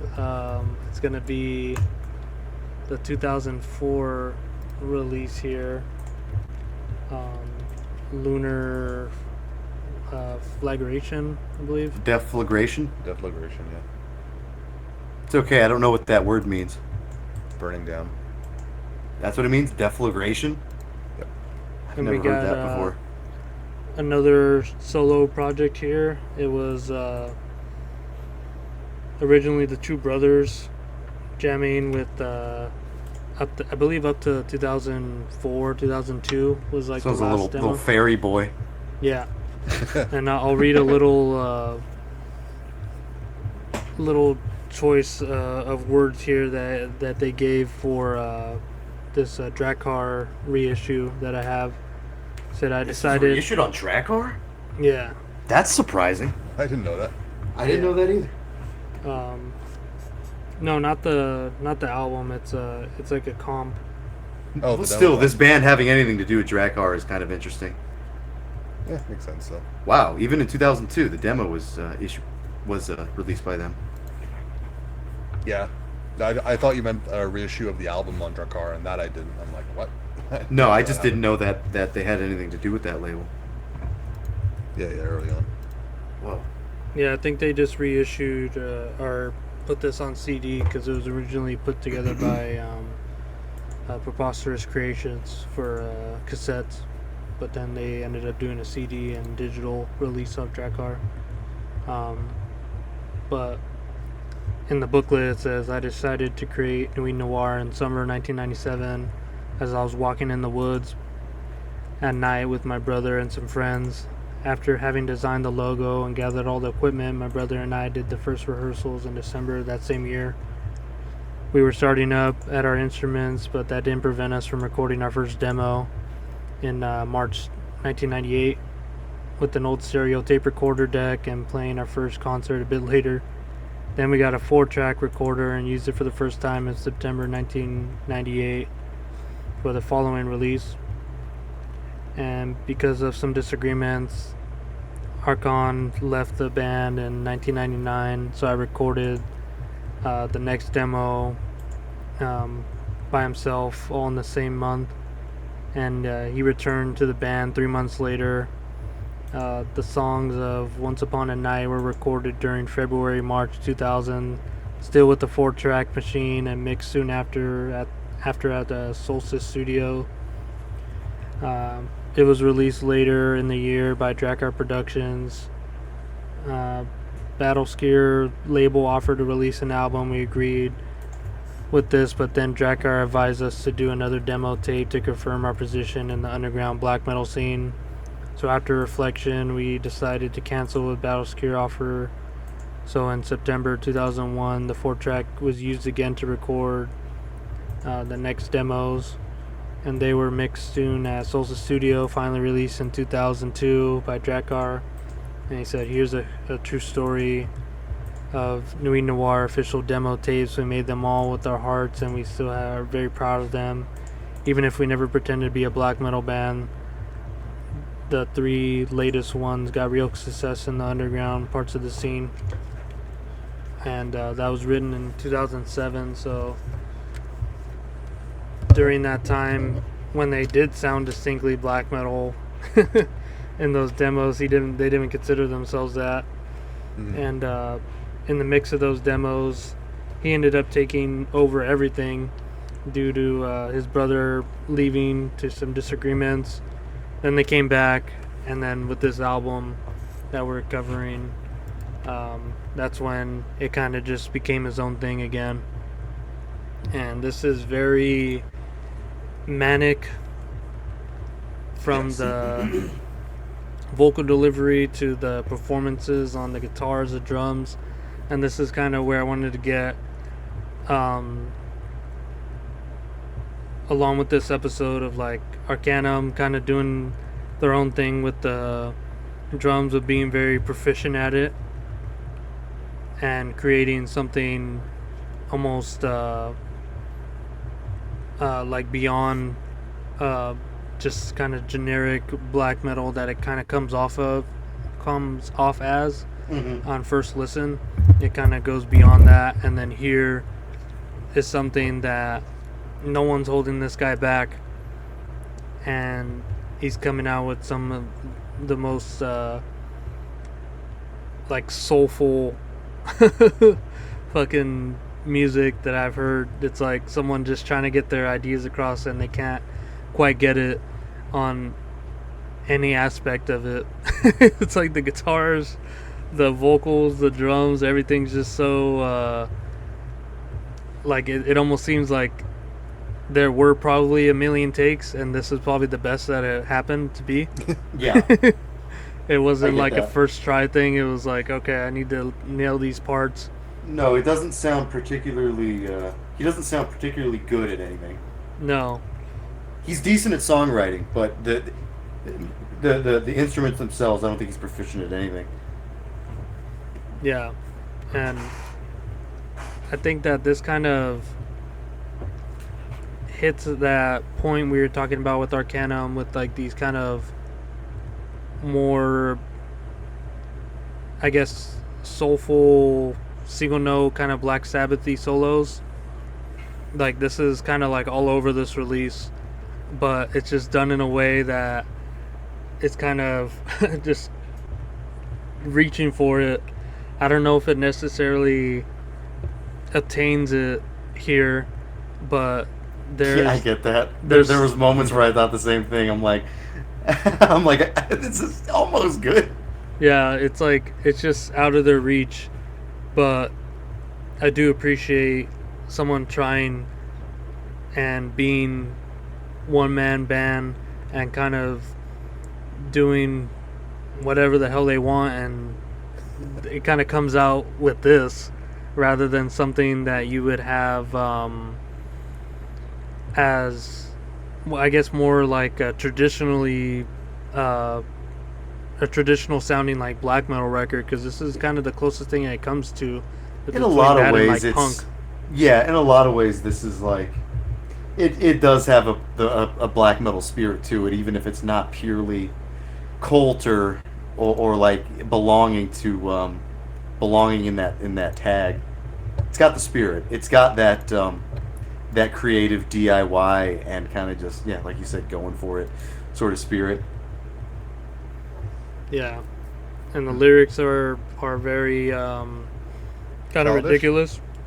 Yes. And the way that it's sung is abnormal. But Abby normal. I gotta say that despite all that it's going against it, it's so fucking catchy. Like it these, works. yeah, these are like so like these songs get stuck in my head. They're like everything, like yeah, everything going that's going against it is like, I don't know, it kind of just topples over and it rides with the wave. And it's like when we were listening to Arckanum, there was parts vocally that we were kind of like laughing at and stuff, but like here, it almost seems like too funny to laugh at. You're just kind of more like dumbfounded by listening to this. The music and the lyrics and these titles, it's perplexing. It makes you sort of question, huh? It's funny, but it's like confusingly funny. Yeah, do you consider, like, I don't know if this is like a joke band or anything, because when they're coming across on the first demos, like that shit sounds fucking great. Yeah. Like when they have the, especially Once Upon a Night, like that one sounds so fucking good. And the first demo too, Dans Loose Nuit, like that one's very, very, very good. I've heard them before. They're pretty good. Yeah, I don't know where some of these choices came from after that. Yeah. But So I kind of see this Let's see what you guys say. Interestingly enough, from a thematic point of view anyways, kind of taking the same course as Alcest. They started off black metal as well, and then Nej decides to take the band in the direction of childhood memories, and he takes it from a much more nostalgic perspective, whereas this guy kind of just takes it from a much more retarded perspective. Yeah. And but in that sense, I've always kind of equated the two bands. I got this album right when it came out, and I was not expecting what I got when I got it. How'd you even come across it to get it when it came out? So there was a label that I ordered from basically every week, and they'd get new shit in every week, called Suffering Jesus. Tim, we need someone like that for our label. Sorry? Said we need someone like that for our label. The scene is it's so oversaturated now. I can imagine it was awesome back then. Now it's too much stuff. Yeah, exactly. You know, things were new and fresh even in 2004. Yeah. 20 years after that, you gotta be kidding me. I saw this and I knew they were black metal early on, or at that point, up until that point. And so I kind of just ordered the album and got it, popped it in the player, and I go, what the fuck is this? And that was a point in my life where I was in university and driving back and forth from university, which was like almost an hour away, and to where my now wife was as well, which was about an hour and a half away. And so I spent a lot of time with this album in the car, and despite that initial what the fuck is this reaction, it was pretty much catchy right away. Like, there was no denying it. And once you get over how stupid it is, it fucking rips. Like, it's a really good album. Every riff is catchy or memorable, and the vocals are definitely memorable, and it just works. It works in itself. I don't know if I consider it black metal at this point. They call it black punk. I guess that kind of works. Sure. But whatever it is, I like it. I love it. It's a great album. I think I discovered this around the time I discovered something like Bonal and like Raspberry Bulbs or something. So I sort of equated it with that. With Some more serious black punk. Yeah. I don't know how serious those bands are. Maybe more serious than this. Yeah. But yeah. So I have known this band. I have known this band for a while.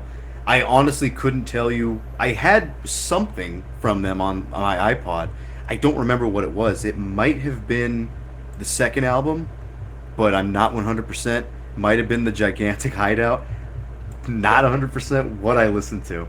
But I remember liking the album, and I don't even recall if it still had the same kind of vocals on it. It might have. And also what I remember about this band was I had seen live clips. I've mentioned this to you guys before, where he is sitting on a stage with the double bass drums, and he's tick tick tick tick tick, and he's sitting there with his guitar and a microphone, and he's just on these he's playing his songs like that, one man. And I think I don't know why, but I always thought this was like a gay guy and his, because I saw the fairies themes and the childhood themes and like the fantasy, all the lyrical themes. It just seemed weird to me. And I mean, I even look at the full length from 2025. That doesn't necessarily say he's gay, but it says, I don't know, it's weird. It's bizarre. I mean, it's definitely that. It's definitely bizarre. Yeah, so I mean, I've known who this band was for a while, but I've never really they were kind of just like a decent black and punk band, or black punk band, whatever you want to call it. They were in my digital collection, and that's kind of how I know them. Wait, is this band new to you, Paul? Because we've never talked about them. I think within I know Fred talks about them a lot. Yeah, I think within like the last 2 years, Oh, I okay. really got into it. Like when I found out they had that demo comp on Drakkar, and that was because I knew about the album, and that's when I decided to check into their demos, which actually ended up being like some pretty great black metal shit. Did you hear from this first from Fred, or did you already know who this was? I think I already knew who this was, but I think Fred kind of brought it more to the front of my mind. Yeah, because I remember when Fred would bring this up, the name didn't ring a bell, and I'm like, Nuit, Noire. I'm like, oh, that weird like black metal band. He goes, yeah. Fred said it all weird. That's why. Yeah, he's like Nuit Noire. I think I just said Nuit sorry. Noire. You meant correctly. I see. Yeah, I don't know. The name was weird. The name was weird. The logo was weird. Everything about this was kind of like. It wasn't. It didn't push me away. It was more of. I don't know. Me and Paul have this kind of thing with weird bands that are off-putting. I think to most metal people, and it's like it kind of makes sense that we would both at least know who this is. It might be in the I've forgotten more metal than you know kind of category. Speaking of which, I wonder what Dog would think of this. He would go, "What's this fairy pink panty childhood dream fantasy? The moon?" Yeah, he would go like that. That's some bullshit. I will say, as of right now, where my position stands, this is my least favorite of the three. Not surprising. It's interesting, but I think the other two, I have a hard. I think Arckanum is probably the masterpiece. Hail Shamuta. But I think we need to get into it and see what goes on. Well, Fred, which track did you want to pick? I know it was earlier on, like 2 or 3, but mine is the 7th track. So we'll go with one of yours first. I'm fine with either 2 or 3. That'd be Fairies of Paper. I think 2 is a bit longer, so we'll have more to talk about there. Yeah, let's do that one. Let's get Fairies of Paper? Fairies of Paper. Did you read the lyrics to Fairies of Paper? Yep. I'll be right back. Oh no, we'll be right back.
Alright, we're back from the second song. Yeah, we are. Little fairies. So, what I like about this song is, first of all, the guitar tone's awesome. And it's kind of that way through the whole album, but you really hear it on this, especially at the beginning, just the way it kind of echoes into itself. Yeah, the crazy reverb. Yeah. The riff on the main part, da, na, na, na, still strikes me as very French black metal. I don't think that part has changed too much yet on this album. And granted, I haven't heard any of the really recent stuff, so I don't know what they sound like today. But what I like about it's the lyrics are just so simple. But I like that the beginning of the song, he draws the fairies, cuts them out, puts them up on the branch, and he wants them to live. And then it kind of goes to that little interlude where it kind of sounds like a dance, which I think is intentional because it almost sounds like a little ritual. And then after that ritual, the fairies are alive like you wanted them to be. And I thought that, as like juvenile as the whole thing is, I thought it actually worked really well. So I've always liked that a lot about this song. Yeah.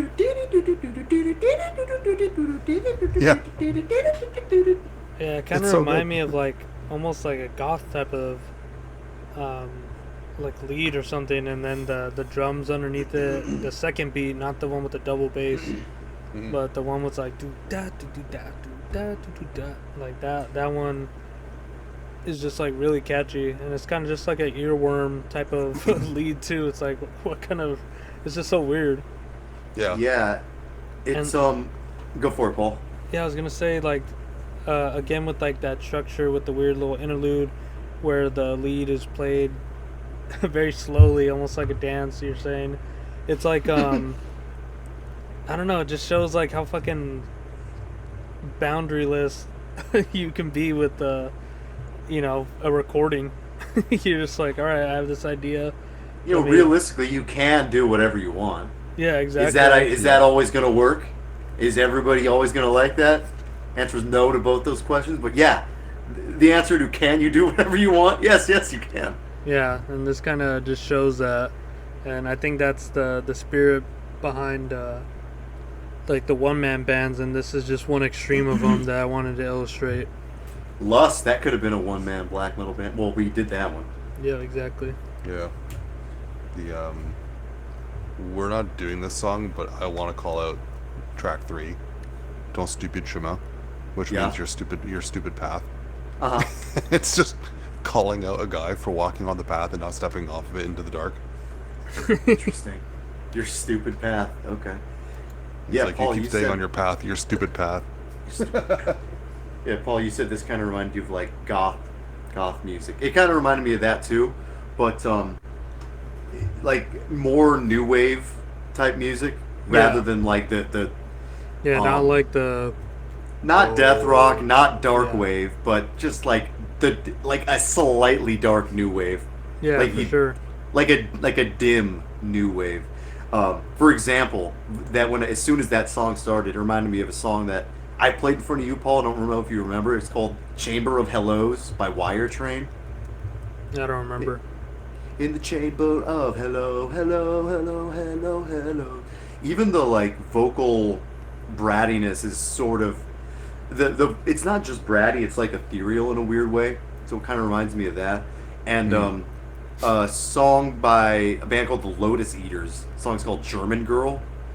It's got kind of the same vibe going on. Maybe even what was that band? Talk Talk. Maybe even like Talk Talk. Remember that band, Fred? I remember Talk, yeah.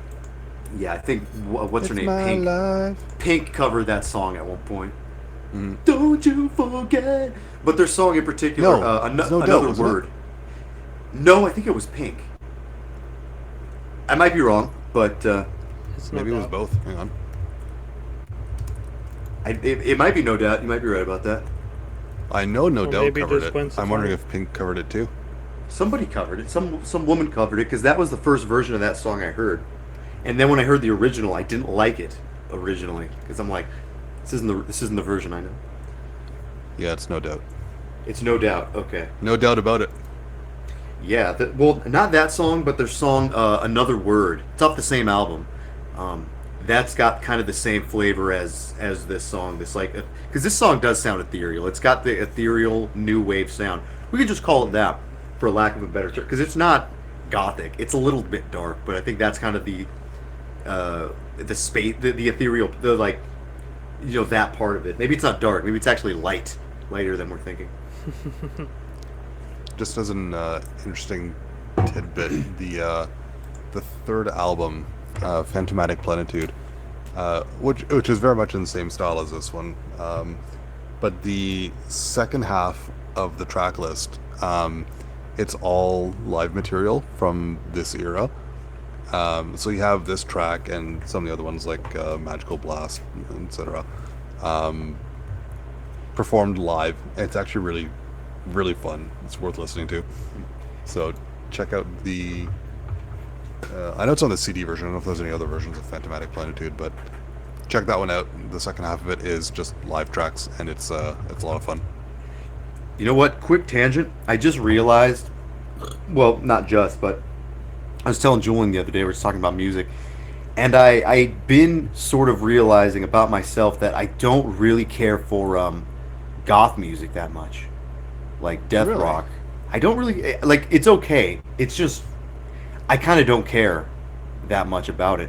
The stuff I was just mentioning, the more ethereal side of new wave music, that I'm much more interested in than this dark stuff.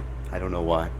Well, I don't know about necessarily dark, but like Sisters of Mercy and Fields of the Nephilim, things like that. You dig those, right? I dig them, but I dig the other stuff more. I dig something like New Order more. Okay. Yeah. For Floodland is probably a top 3 album of all time for me. I like it that much. I don't recall. Let's see. What's on Floodland? Dominion, Mother Russia. Is that the one with this communion? Or this corrosion, sorry? This Corrosion, yep. Hey, now, Love hey, that now, track. now. That track is a masterpiece. Like, It's pretty it good. just keeps building on itself. And the best part is Andrew Eldritch describing what that track is about. He famously split with the rest of the band who went on to form the Mission. And he said the lyrics are just an attempt to be as vapid and empty as the Mission are. So, as deep and interesting as it might sound, they mean nothing. It's hard for me to tell what the lyrics even are. Oh, really? It's just, I can't even tell what the hell he's saying. I mean, Sisters of Mercy is sometimes so like low registered with the vocals. It's like kind of hard to make out sometimes. I find his vocals really clear, and like right from the first time I hear the songs, they're like burned into my memory. Yeah, Like, it's, I mean, I think there's only like a few. There's like a handful of Sisters of Mercy songs that actually that I really like and like stick out to me. Marianne, I like that song a lot. Yeah, that's a good song. Temple of Love is The, okay, I suppose. That's there's- almost there's like some this Corrosion 2. There's some sleepers on Floodland. Towards the end of the album, if you haven't before, check out Flood 2 and Driven Like the Snow. That is probably my favorite part of the album, and they're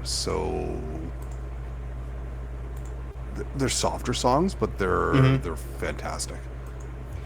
I feel like there's a band that they've gotten some notoriety online, like in the past few years. They're called Strawberry Switchblade. You ever heard of them? No. They are from Glasgow, I believe, Scotland. It's like two goth-looking chicks, and they have some haunting songs on the album, but some of them are just like this kind of, new wave, like floaty type of music. It's good stuff. Would recommend. It that reminds me of a band I haven't listened to in a long time, but Switchblade Symphony. Ever heard them? Don't know. No, just Strawberry Switchblade. Okay, they Switchblade Symphony. I'm trying to think of the And Berlin. album that I have that I really like but haven't listened to in ages. It's pink or purple, has a flower on it. Hang on. Serpentine Gallery. That's it. Serpentine Gallery. That sounds familiar for some reason. Are we in part 1 over here? Clown. Yeah, we're in part Wallflower. 1. Just amazing. Wallflower. Okay. Hey! Oh, I was about to say, it's in the videos, right? It's in my saved videos. Okay. Alright. We went on a little tangent there. Well, I think it was necessary because that song kind of just oozed that oozed that feeling for me. Yeah, it did. Keep oozing for me.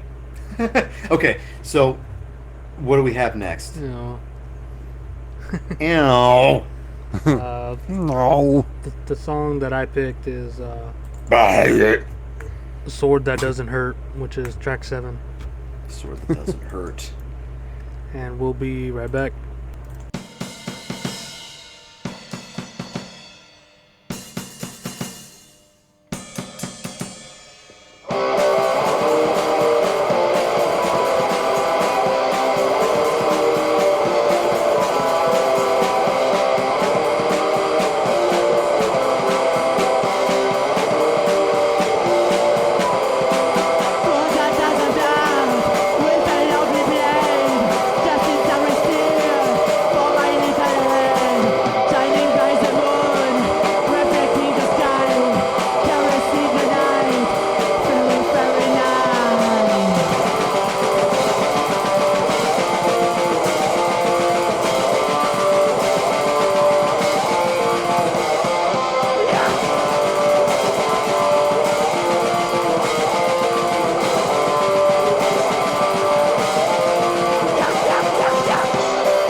back from the seventh What song. a bizarre, abrupt ending. I retract my statement of this being the best song. Probably it's not. The other one was better. I like this song. All the riffs were catchy. All three of them. All three of them. I feel like the part where it goes down down down down down down down down down down down down. I don't know. I feel like there could have been better riff choices or note choices there. Yeah. You know, when It was when you were saying though, Dan, that the vocals could use some reverb and the drums could use some reverb, I listened to it, thinking Right. what that would sound like, and it kind of made me realize I actually love the way it sounds, just the way it is. I there's just something about the way they pulled it off on here that I wouldn't change a thing. you like the dryness. Yeah, there's just some, like, the guitars have enough depth to carry the whole thing, I think. Possibly. I think it could have benefited from the drums being reverbed out and the vocals being reverbed. Maybe not. I mean, it's hard. It's hard to tell because it it is what it is. It's sort of like lo-fi punk thing. It honestly it barely registers as black metal. The only black metal element here is really that. I mean, it does blast beats that don't fit. So I mean, I don't love that. I mean, I like the punk aspects. I like the new wave aspects of it. I don't the blast beats. I'm realizing now in this album in particular, blast beats do nothing for me for this music. Damn, I think those could have just been taken out. Now the blast beats elevated a bit. Just You tempo, think so? tempo I wise. don't like it. Nah, I don't like it. It doesn't make it better. It just makes it more speed. I feel like it makes it dumber. Because it doesn't sound, it does not sound right. It's always so abrupt and in a way that just, I feel like it just doesn't work. But that's just my opinion. Yeah, it's all the performances on here are retarded. Yeah. It's not just that. It's that choice. I think I'm starting to realize it's that choice in particular that it so doesn't fit. I thought it fit really well with the second riff that was like dun dun dun dun dun dun dun dun dun dun dun dun dun. I feel like it could have just kept going with the kind of like D beat thing. That's just me. I just don't think it fits, and I think it's. I think that would make. I think it was either produced poorly or executed poorly because it's whatever it is. Definitely executed poorly because this guy just picked up the drums here, and on the demo, like 2 demos before, so it's just like just a performance thing. But I think just the act in itself of like just recording these attempts at music is kind of charming. I suppose so, but I mean, I think. I feel like I'm more inclined to listen to one of the weirder like LLN projects than I am to come back to this. I think the second album is actually probably better performed, better ideas. Because I heard that one not too long ago. Because I think that's the one I originally was into. I like that one actually. The second I actually one? I think I might have liked that one better. But my memory isn't serving The me so well. infantile spilgery. Yeah, I didn't like that one at all. Really? You didn't like it at all? Mm-mm. Why? I don't know. Just compared to this one, I don't know.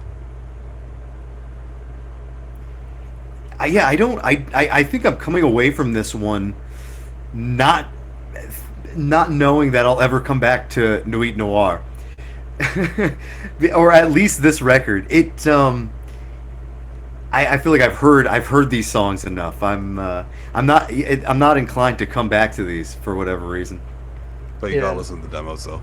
Yeah, the demos. I've heard the demos. The demos are cool. Yeah. I don't know how they are coming back to them, but it's been a little while. Sick. They're still sick. Yeah. Okay.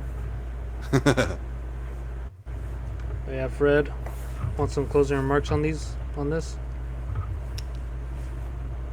This was such a shocker of an album. Like it was.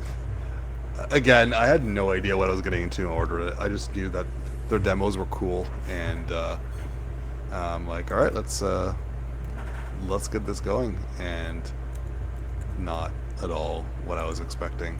But I do love it. I think it's an awesome album. It's a lot of fun. The vocals are bizarre, but they work for what it is, and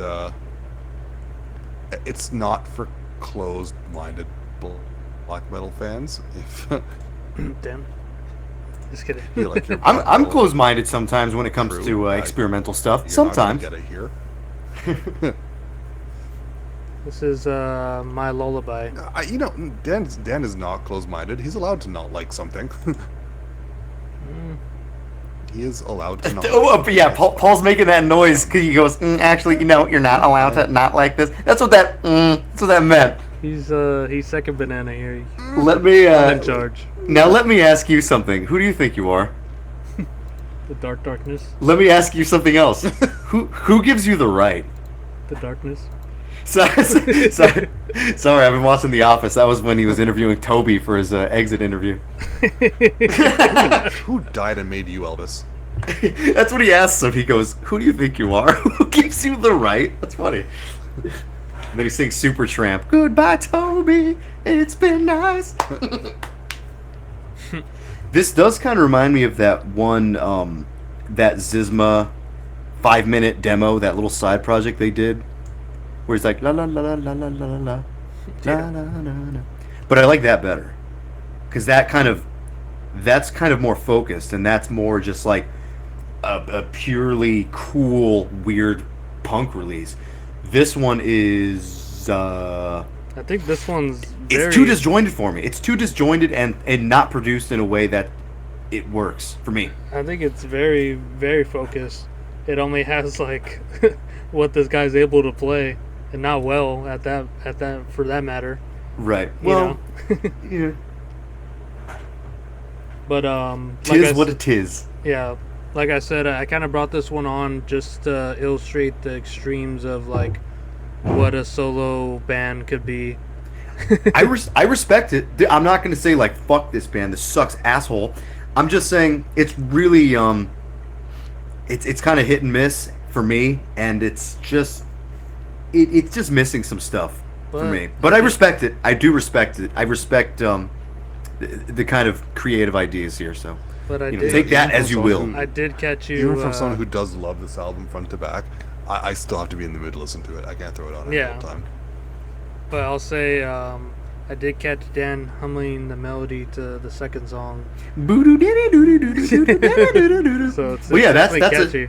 that's a good song. That song I like. This last one I think I just didn't like. Mm. That riff is a dancing in your underwear kind of riff. It's doing somersaults nude on the carpet.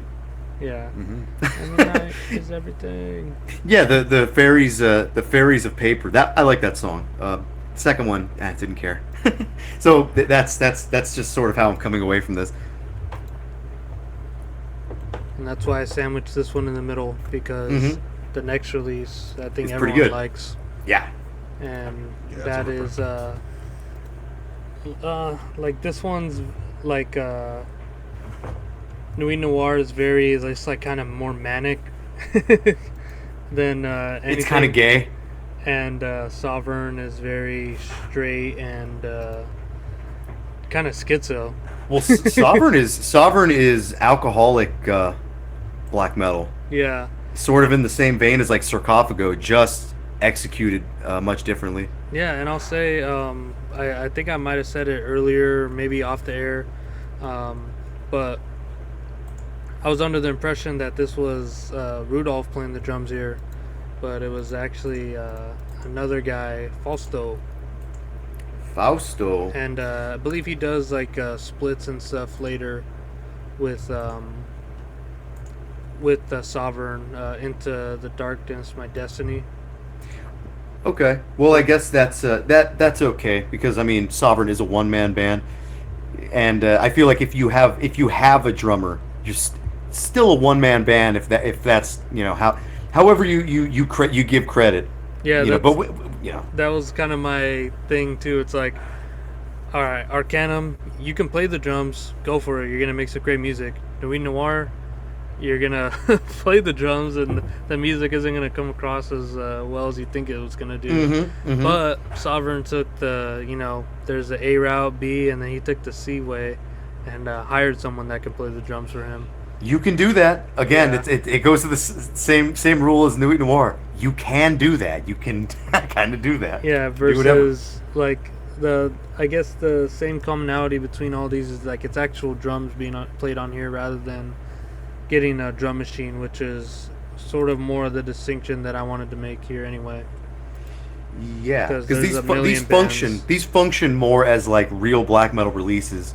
I know, there can be real black metal with drum machines, but I feel like it just comes off better, and it comes off more authentic and real sounding. There's kind of nothing like a real drummer.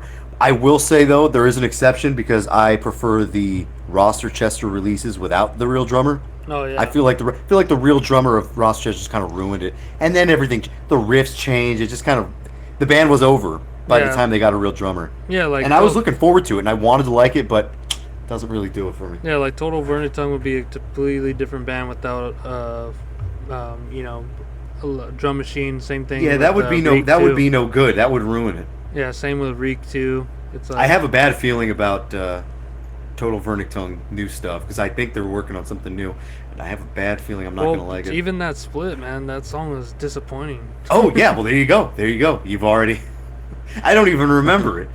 You know, it's been so long since he's put anything out, and then, you know, same with Rochester. Like those first 3 Rochester releases were, like classics, and then just like the stuff that came out with was kind of interesting, but not for me. Not for me. Maybe for some like punkish oi NSBM goyim, but not for me. Yeah, Not for me. Fred, you buzzing. Better? Yeah. Nice. All right. Well, let's get to the task at hand. I'm not actually Jewish. It's goyim. Don't get mad at me. I don't want to see comments. Who are you calling goyim? Goyim. Uh, Daniel Selstein. Selstein. Sealstein. Oh God. Yeah, Dan and Fred. Do you have any history with this band? Barely. Yeah, not as much as I'd like. If this got reissued at some point, I would have. Well, it did get Rad. reissued on Asrar. That's how I got my copy. Yeah. Asrar is kind of an asshole.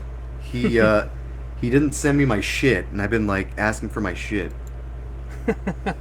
Yeah. Well, I Asrar luckily got doesn't mine. count.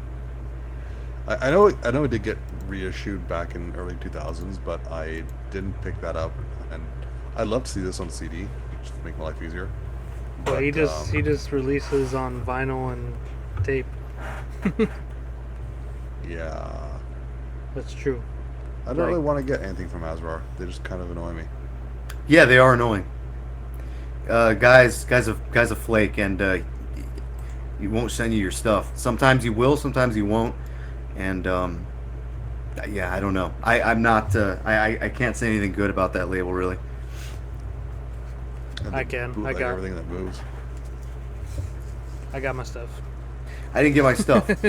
I got one thing. I got a brand called bootleg. That was it. But I yeah, think I first heard of Sovereign not long ago, maybe within the last 5 years. I was reading a Makwahiedl interview, and he said he got some of his guitar technique influence from Total Vernitung, Rochester, and Sovereign. Other 2 bands, obviously, I was familiar with. Sovereign, I was not, never heard of it, and I don't even recall what I had been listening to for the past 5 years, as far as this band goes. Probably, I think I did hear In the Influence of Mars, and I think I heard Dogman. The other ones before that, I don't think I've heard. Yeah, I'm really only familiar with Influence and Dogman. And then I'm also familiar with his other project, Catacomb Voices, which is sort of the same idea, but it's I think purposefully more primitive and like just kind of sloppy, and I don't care, and in an interesting way. It's not boring. It's just it's intentionally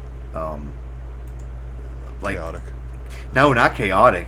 It's just like minimalist in a interesting kind of way. But yeah, I find it is chaotic, if only in the manner of the execution. Like the riffs, sure. It's not like chaotic, No, bestial or anything like that, but it's it's chaotic how it was put together, how it came, the way it sounds like they barely made it happen. That's the way it sounds. Like it barely made it. But In the Influence of Mars, coming out in 2000, this has a lot of really interesting ideas that are similar to, well, you know, like the Finnish stuff. But it's it's just really good. It's sort of standard, sort of the way that Arckanum is standard, but it's just executed really well. Song structures are cool. The riffs are cool. The vocals are they're a bit manic, and I think the lyrical themes and sort of the aesthetic choices here are really they work, and it just kind of works as like total underground band that's very serious. So yeah, cool band. That's what I can say for now. Fred? Like I said, not a band I have a huge history with. I have listened to this album probably sometime in the 2000s, but not owning a copy. It's not something I've returned to super often as much as I do like it. Yeah, something about the riffs and the production. This, like I said earlier, just makes me think of French bands like the Concilium bands, especially Seigneur Volant. Has that same like fuzzy tone to the guitar. The riffs feel like they're in a similar style, and the vocals are the vocals. They feel fairly unique to Sovereign, but still very much entrenched in just a black metal vocal style. So I don't want to say this is a standard black metal release, but from a stylistic approach, it feels like it is. The execution is kind of a different story. I think it's executed in a very interesting way, which makes this more of a standout than you would expect. It's a little bit more creative than just a standard release. Yeah, Because a lot of the riffs here are pretty ahead of their time, even with some of the French and Finnish bands. Well, French, not Finnish, because that kind of doesn't even exist at this point yet, for the most part. Besides like Vornat in like a riff, and like Gorgoroth for like a riff, but he's kind of taken some of those highlighted like triumphant moments, for lack of a better word, and sort of made that into his full band in interesting ways. That, yeah, it makes sense that that's influenced Makwaedel, and I assume Total Vernic Tongue, because this comes out, like 15 years before they're around, or at least their albums. Yeah. And it's funny, like... It's a pioneer, maybe. Yeah, it's like, you remember what Drew said about Fossilized? He's like, I just want to, like, this sort of genre is like playing everything that I want out of like death metal. It's like very distilled, very slow, Yeah. kind of churning death metal. It's like, it seems like Sovereign is kind of the distillation of like all the like epic parts of black metal, but keeping it just very like ferocious and unhinged. Yeah, it's got an interesting atmosphere to it. It's kind of the same story with Arckanum, where it's like Arckanum is obviously one of the truest black metal bands. I feel like this is that. Plus, it gets a little bit more points because it's so underground and so like, look at the guy. Yeah, the fucking cover is awesome. Yeah, and not just him, but like the actual guy. Yeah. Yeah, so it's kind of got a lot going for it. Yeah, like I think I was introduced to this by you telling me about that interview, and I was like, yeah, we love those bands, so why wouldn't I love this one? And this one just seems like this is probably the most cult band that I've ever found. Oh, hell yeah. This band is so...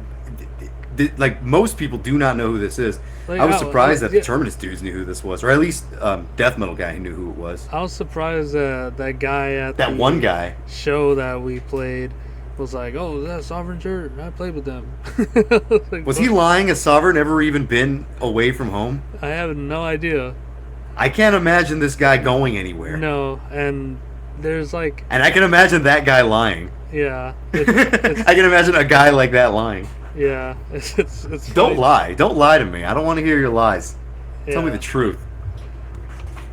Yeah, and it's funny, like on the album cover, it's like you see a bunch of like fucking ships and stuff, and they have Yeah, the ships, they've been conquered by Rudolph or at least a guy who looks like Rudolph the Proud. the the damn song "Pirate Traveler of Death." It's almost like a continuation of fucking Running Wild or something, being a pirate band before pirate bands were a thing. Pirate's a great song. The song "Disgrace Command" was really good. I think those were All my these two songs favorites. are great. Yeah. Catacombs really great.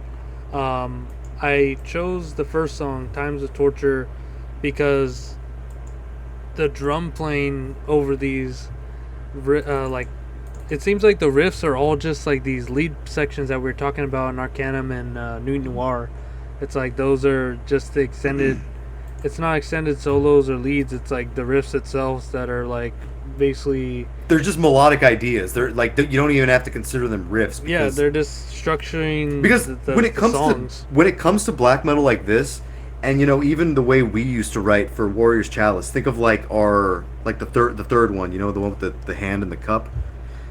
Yeah, It's, the chalice. the Chalice. Think of like Satanic War Master. Like they're like almost just think of black metal in general. It's an almost riffless genre in a certain way. If you kind of get me, it's more just like Notes. melodic phrases Yeah. and sort of a way to like flow from one part to the next without kind of creating any kind of indication that you're changing anything. Yeah, it's sort Because of black metal is dynamicless. almost riffless in certain bands. When we were talking with what's his name, Malice, about the Molested one, I think I was saying he was asking about riffs, and I told him that I considered when it comes to riffs, it's like it's stuff that's more in tune to like actual heavy metal is what I consider like riffy, or if it's got a lot of like GBK, for example, is extremely riff based, where Sovereign isn't, where Satanic War Master and Hammer and Signer Volon really kind of aren't. They're playing guitar and they're playing a thing that you could call a riff, but I don't really want to call that a riff. You know what I mean? Well, like, would you call like Transylvanian Hunger a riff? No, Yeah, it's like sort of that same thing where it's just like it's melodic not. passages. it's just a part Yeah, of a whole thing. yeah, and I think these guys really excel at that. Yeah. Let's get into That's why black metal's a bit different, and brutal death metal's a bit different too, because they're both doing something that's sort of on the outside of conventional riffing. where conventional heavy metal sort of stands. And there's lots of ways to take each part and do your own little thing with it. And I'm starting to become a little interested in that. Real quick little not segue, but off-topic thing. I was gonna read this comment on the Nuit Noire album. Somebody says, "This has so unbelievable more spirit than every true copy band with members who are frightened of what other people could think about them. Keep on and realize a boundless music. The early years of the second wave showed how different this metal can be. You do it too." And then somebody replies saying, "You are a fairy." I like that. That's a great reply. You put your gay little comment, and then somebody just calls you fairy. And it's funny because album's about fairies anyway. So that was just my little. I wanted to read that earlier. Yeah. Well, Nuit Noire has fairies and Sovereign has dogs, I think. So Yeah, Dogmans. Wait, whose Dogmans is that? Arckanum has strolls or spirits. Shemorther. Let's check out the first song, Times of Torture. And Let me piss first. We'll be right back.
Alright, we are back from Times of Torture.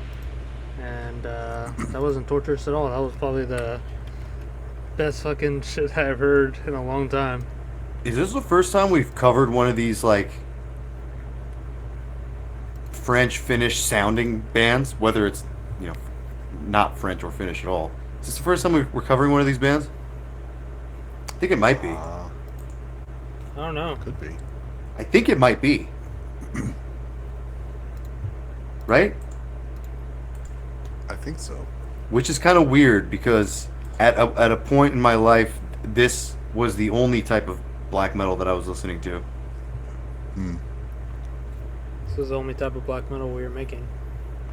Yeah, that's true. It was what I was really interested in at the time. Fred, do you think that this is influenced at all by Evil or by Command, the NS Brazilian guys? They're all because they were also from Sao Paulo, and they come out a little bit before. I don't think so. You don't think so? Because Evil, don't they have kind of a sound like this a little bit, or am I wrong about that? A little bit, but not as much, if that makes any sense. This, I'm not really sure where they got this sound from, because the bands we're talking about, like the French concilium bands, especially, were coming out around this time, anyways. Yeah, So I think it's just kind of a situation of parallel evolution without really having a back and forth between the two. You think it might be? Because you are right. I mean, when does Signor Volon come out? Are they as early as this? Because I mean, this guy, when does he have a demo? In '98? Yeah, he has a demo in '98. The last track on this album was recorded in '95, right? So On this album? yeah, Is that what it says? Oh yeah, he was formed in '94. That's really kind of something, I think. and it's weird because he didn't have a demo back then, but the Nocturnal Star says it was recorded in '95. Yeah, and Senior Volon is 2000. Yeah. That's when their first releases. Yeah. Whoa, this guy No, is like- extremely ahead of his time. Well, I mean, maybe like Crystal Noct was around back in '94, right? Yeah, that was. So- I think they have something in '95, Crystal Knox. So, and that's kind of related to Signor somehow. Maybe they share a member or something. I'm not It says exactly sure. 97, the first release. First release is But- '97. But they've been around as Funeral before Yeah. then, 95. Whatever it is, Sovereign in 2000, and also one of these songs from '95. That's pretty impressive and pretty. It's kind of mysterious. Like how this honestly sounds like if something like this came out today, everyone would be shitting their pants. There is stuff coming out like this that's kind of like this today, but man, this is really ahead of its time in a lot of weird ways. Because I know Raven Dark, who's also from Sao Paulo, they have more of the like sex trash thing going on, but within their Brazilian chaotic death yell kind of. I know death yell's not Brazil, but that kind of South American black metal sound within what they were doing was also stuff like this kind of like more typical black metal. At this point, this sound is becoming more typical, but it's not quite. It's still a niche, and it's still I think it's still kind of being formed in certain ways. But this is as far as this goes, as like a primitive version of it, it's extremely impressive. It's not even primitive. It almost feels like it surpasses maybe most newer bands that are doing stuff like this, even like Satanic War Master, because I've Satanic War Master is cool, but honestly, I feel like this might surpass it a little bit. No, yeah, it's like doing so much more with like so little tools, and it's just the way that it's done. The note choices, the SpongeBob clarinet vocals, the drumming is absolutely fantastic on here. All the fills and little flourishes, the to change tempos, like that one sort of halftime beat is so fucking good. Like the way it transitions, because it seems like it's not at a time you'd expect. It's like it plays maybe 12 times, and then on the 13th time, that's when it changes. Versus, And it like, changes so subtly because, like you said, you're like the riff didn't change. It like went up. It like went up a string, but it was still doing the same thing. Yeah, Which is a great way to just kind of keep the song moving. yeah. It's so like most kind of straightforward black metal being very like hypnotic and repetitive, but like I don't know, some with this is just. I think Moonblood actually might be not necessarily an influence, but their album, the Taste Our German Steel, comes out the same year, and that's I would say pretty comparable to what Sovereign's doing. Maybe not as uplifting all the time, but there are riffs like that on that album. Yeah. Yeah, I could see comparisons to Moonblood and Judas Iscariot. But Judas Iscariot, maybe some of it. yeah.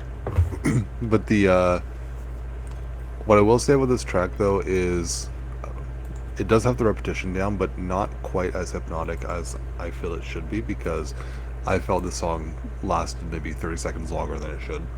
Like they could have trimmed it a bit towards the end. Yeah. No, I think it was like Paul goes no. it was like perfect with even just how they end every song on here. It's just like a slow fade out. Like maybe it does go on a little long, but just to get that fade out in, you know. I think they should have faded out 30 seconds earlier. It's like the Terminus guys say, it's like the eternal riff. It just keeps going and going, you know. It's like it just keeps looping on itself, and it's just, you don't want it to end. At least I don't.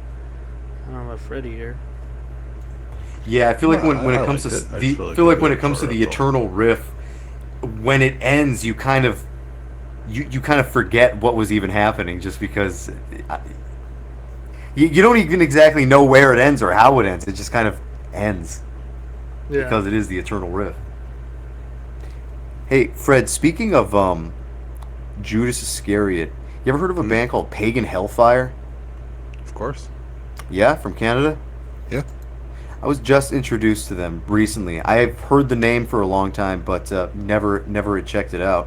What do you think of that? I actually really enjoyed it. I heard... they're really good. My favorite album is actually the latest one, At the Resting Depths Eternal. I like The Will of Night. Will of Night's cool too, yep. Interesting cover. I never actually understood what's on the cover. It looks like a net or something. Yeah, it looks like a ship or something. Yeah, it looks like a fishing net or something. It's hard to tell. Yeah. Either way, no, interesting band. Interesting band. Yeah. The Evil Feast too. I've been kind of getting into them a little bit more again. I think their latest album is the best one too as well. You think it's the best? I like that one. That one and I like it pretty good. Horizons. Yeah, that's a little. It's kind of straightforward stuff, but at the same time, it's kind of weirdo black metal, if that makes sense. Hey, they haven't released an album since 2017. What are they doing with their lives? Come on, guys. Speaking of weirdo black metal, shall we listen to another Sovereign track, Paulus? I think so. Yeah, I think that's Freddie here. You wanted to listen to the 7th song, right? Or which one was it? No, I said Sacrificing, I think. Track 4. Okay. Sacrificing. It's a cool song title because it's like the action. It's not sacrifice. It's sacrificing. I'm in the act. Yeah. All right. Well, let's go ahead and listen to that Sacrifice. one, and we'll be right back.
are back from sacrificing each other. We done been sacrificing. Done sacrificing. So Fred, why'd you pick that that song? You know what? Just the riffs. It felt very Isn't that why we pick all the songs? earlier part kind of gave me Judas Iscariot vibes, but I think overall it's closer to, like Dan mentioned, Taste Our German Steel from Moonblood. It has that kind of emotive riff to it that feels very much like it's trying to tell a story.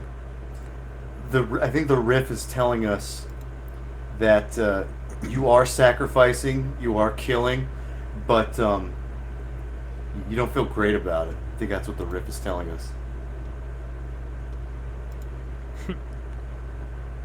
Could see that. Yeah, I think that all the way across this is just, it's sort of one-dimensional. Like I said, having just a distillation of these melodic passages being like melancholic and kind of sort of epic as well, but played with like this furious drum beats underneath it. It's just so enthralling. It's like almost just like so forward pushing, and these riffs just kind of loop and loop on each other. It's just like These riffs are like Indian food. I'm eating with my hands. yeah, you can't get enough of it, and you just want it as fast. Yeah, It's like Ethiopian food. I'm eating the fufu. Nom nom nom. yeah. This is. Oh, and I was thinking about it. The band that we covered that's sort of in this vein. You mentioned we haven't done any French or Finnish type bands, but Kuja, which is the Japanese anomaly. Oh, yeah, I guess we did. Okay. Well, it's been a while then. Yeah. Yeah. So, yeah, there's that. And, yeah, again, this is, like, so, like, perfect as well as, like, Arckanum. It's solid. It's should, if it's not, it should be considered a classic. I know it's a pretty underground band, but real black metal people who are into black metal need to know this. If you don't know Arckanum, if you don't know this, get to know it, because it's quite good. That's all I have to say about that. Yeah. Truer words have never been spoken. Well, And what we do just- you... Whoa. I was going to say, well, what do you guys think about all three of these bands as a package here? I like it. I think you did a good job picking similar stuff, but also stuff that is pretty different from each other, and all solid stuff. You know, even though I like Nuit Noire the least, and I still stand by that. Yeah, I think you did a good job with the trifecta here. It's a good mix. Freddie glazed me. Freddie glazed me. Yeah, no, they're The obviously God. all very different. He's gonna be like, oh fuck again. Say that again, Fred. Oh man, this is like the second episode in a row where it's like gay boy talk here. The Man of War. Yeah. Probably the episode before that. Okay, great. So now it's that kind of show. Now real Bun Bun Boys. Oh, wait, shut it. Alright, go ahead, Fred. No, I was just saying this is obviously all very different albums. The Arckanum's hands down the best, I think. Yeah, I think so too. It's the most accomplished. I don't know where I'd put Meanwhile in terms of whether I prefer it to Sovereign or not. I could play Sovereign a lot more easily than I could play Meanwhile.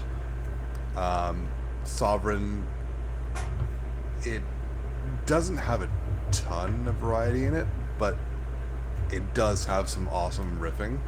So It's nothing but awesome riffing. But you're right. It does. Yeah. It doesn't have a lot of variety. That's okay sometimes, I think. Yeah, no, definitely. But so I don't know which of the two I'd say I prefer. They both have their charms. But Arckanum has to be hands down the favorite of the three. I agree. Do you guys Miami think Los. that has to do with just like performance? Because that was kind of Yes. like the question that I had. It was like, all right, these guys are equally as creative, but there's definitely a sliding scale of competency, just mainly on like the drumming. You can tell Arcanum is from Sweden. You can tell Sovereign is from Brazil. You can just leave it at that. Yeah, unhinged versus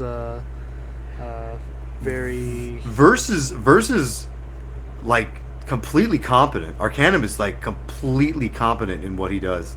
Yeah. Mhm. Yeah. And it's some of the most solid stuff, especially that album and the first and the first three albums are some of the most solid in black metal, I think. Yeah. Yeah, I would say that. Yeah, that was my whole thought process while trying to arrange this package. It's like, you know, the idea of these bands being from a place that has a kind of regional sound to it, and also being solo projects and how that sort of unlocks creativity and, you know, isn't very, I guess, swayed by other influence other than your own to make you know, whatever the hell you want. And there's an extreme of it being really well executed, which is Arckanum, and where it kind of just went into like a nightmare sort of dreamscape of Nuit, Noire, Right. and sort of the middle of that. The alcoholic metal head. Yeah, That is Sovereign. yeah. It's like I feel like those bands, Arckanum and Nuit Noire, are very extreme sides of the spectrum. Where Sovereign is like probably the most true and unhinged and most metal, because it's just South American, which is my bias of being just way more metal than anyone else. Sure. But yeah, it is almost a little unfair to match these bands up with Arckanum or Arckanum. So, but yeah, I'm glad I got these bands on the episode finally. Yeah, glad we covered Arcanum too. One of my favorites. Yeah, same. All So, right. Classic for the ages. Peace out.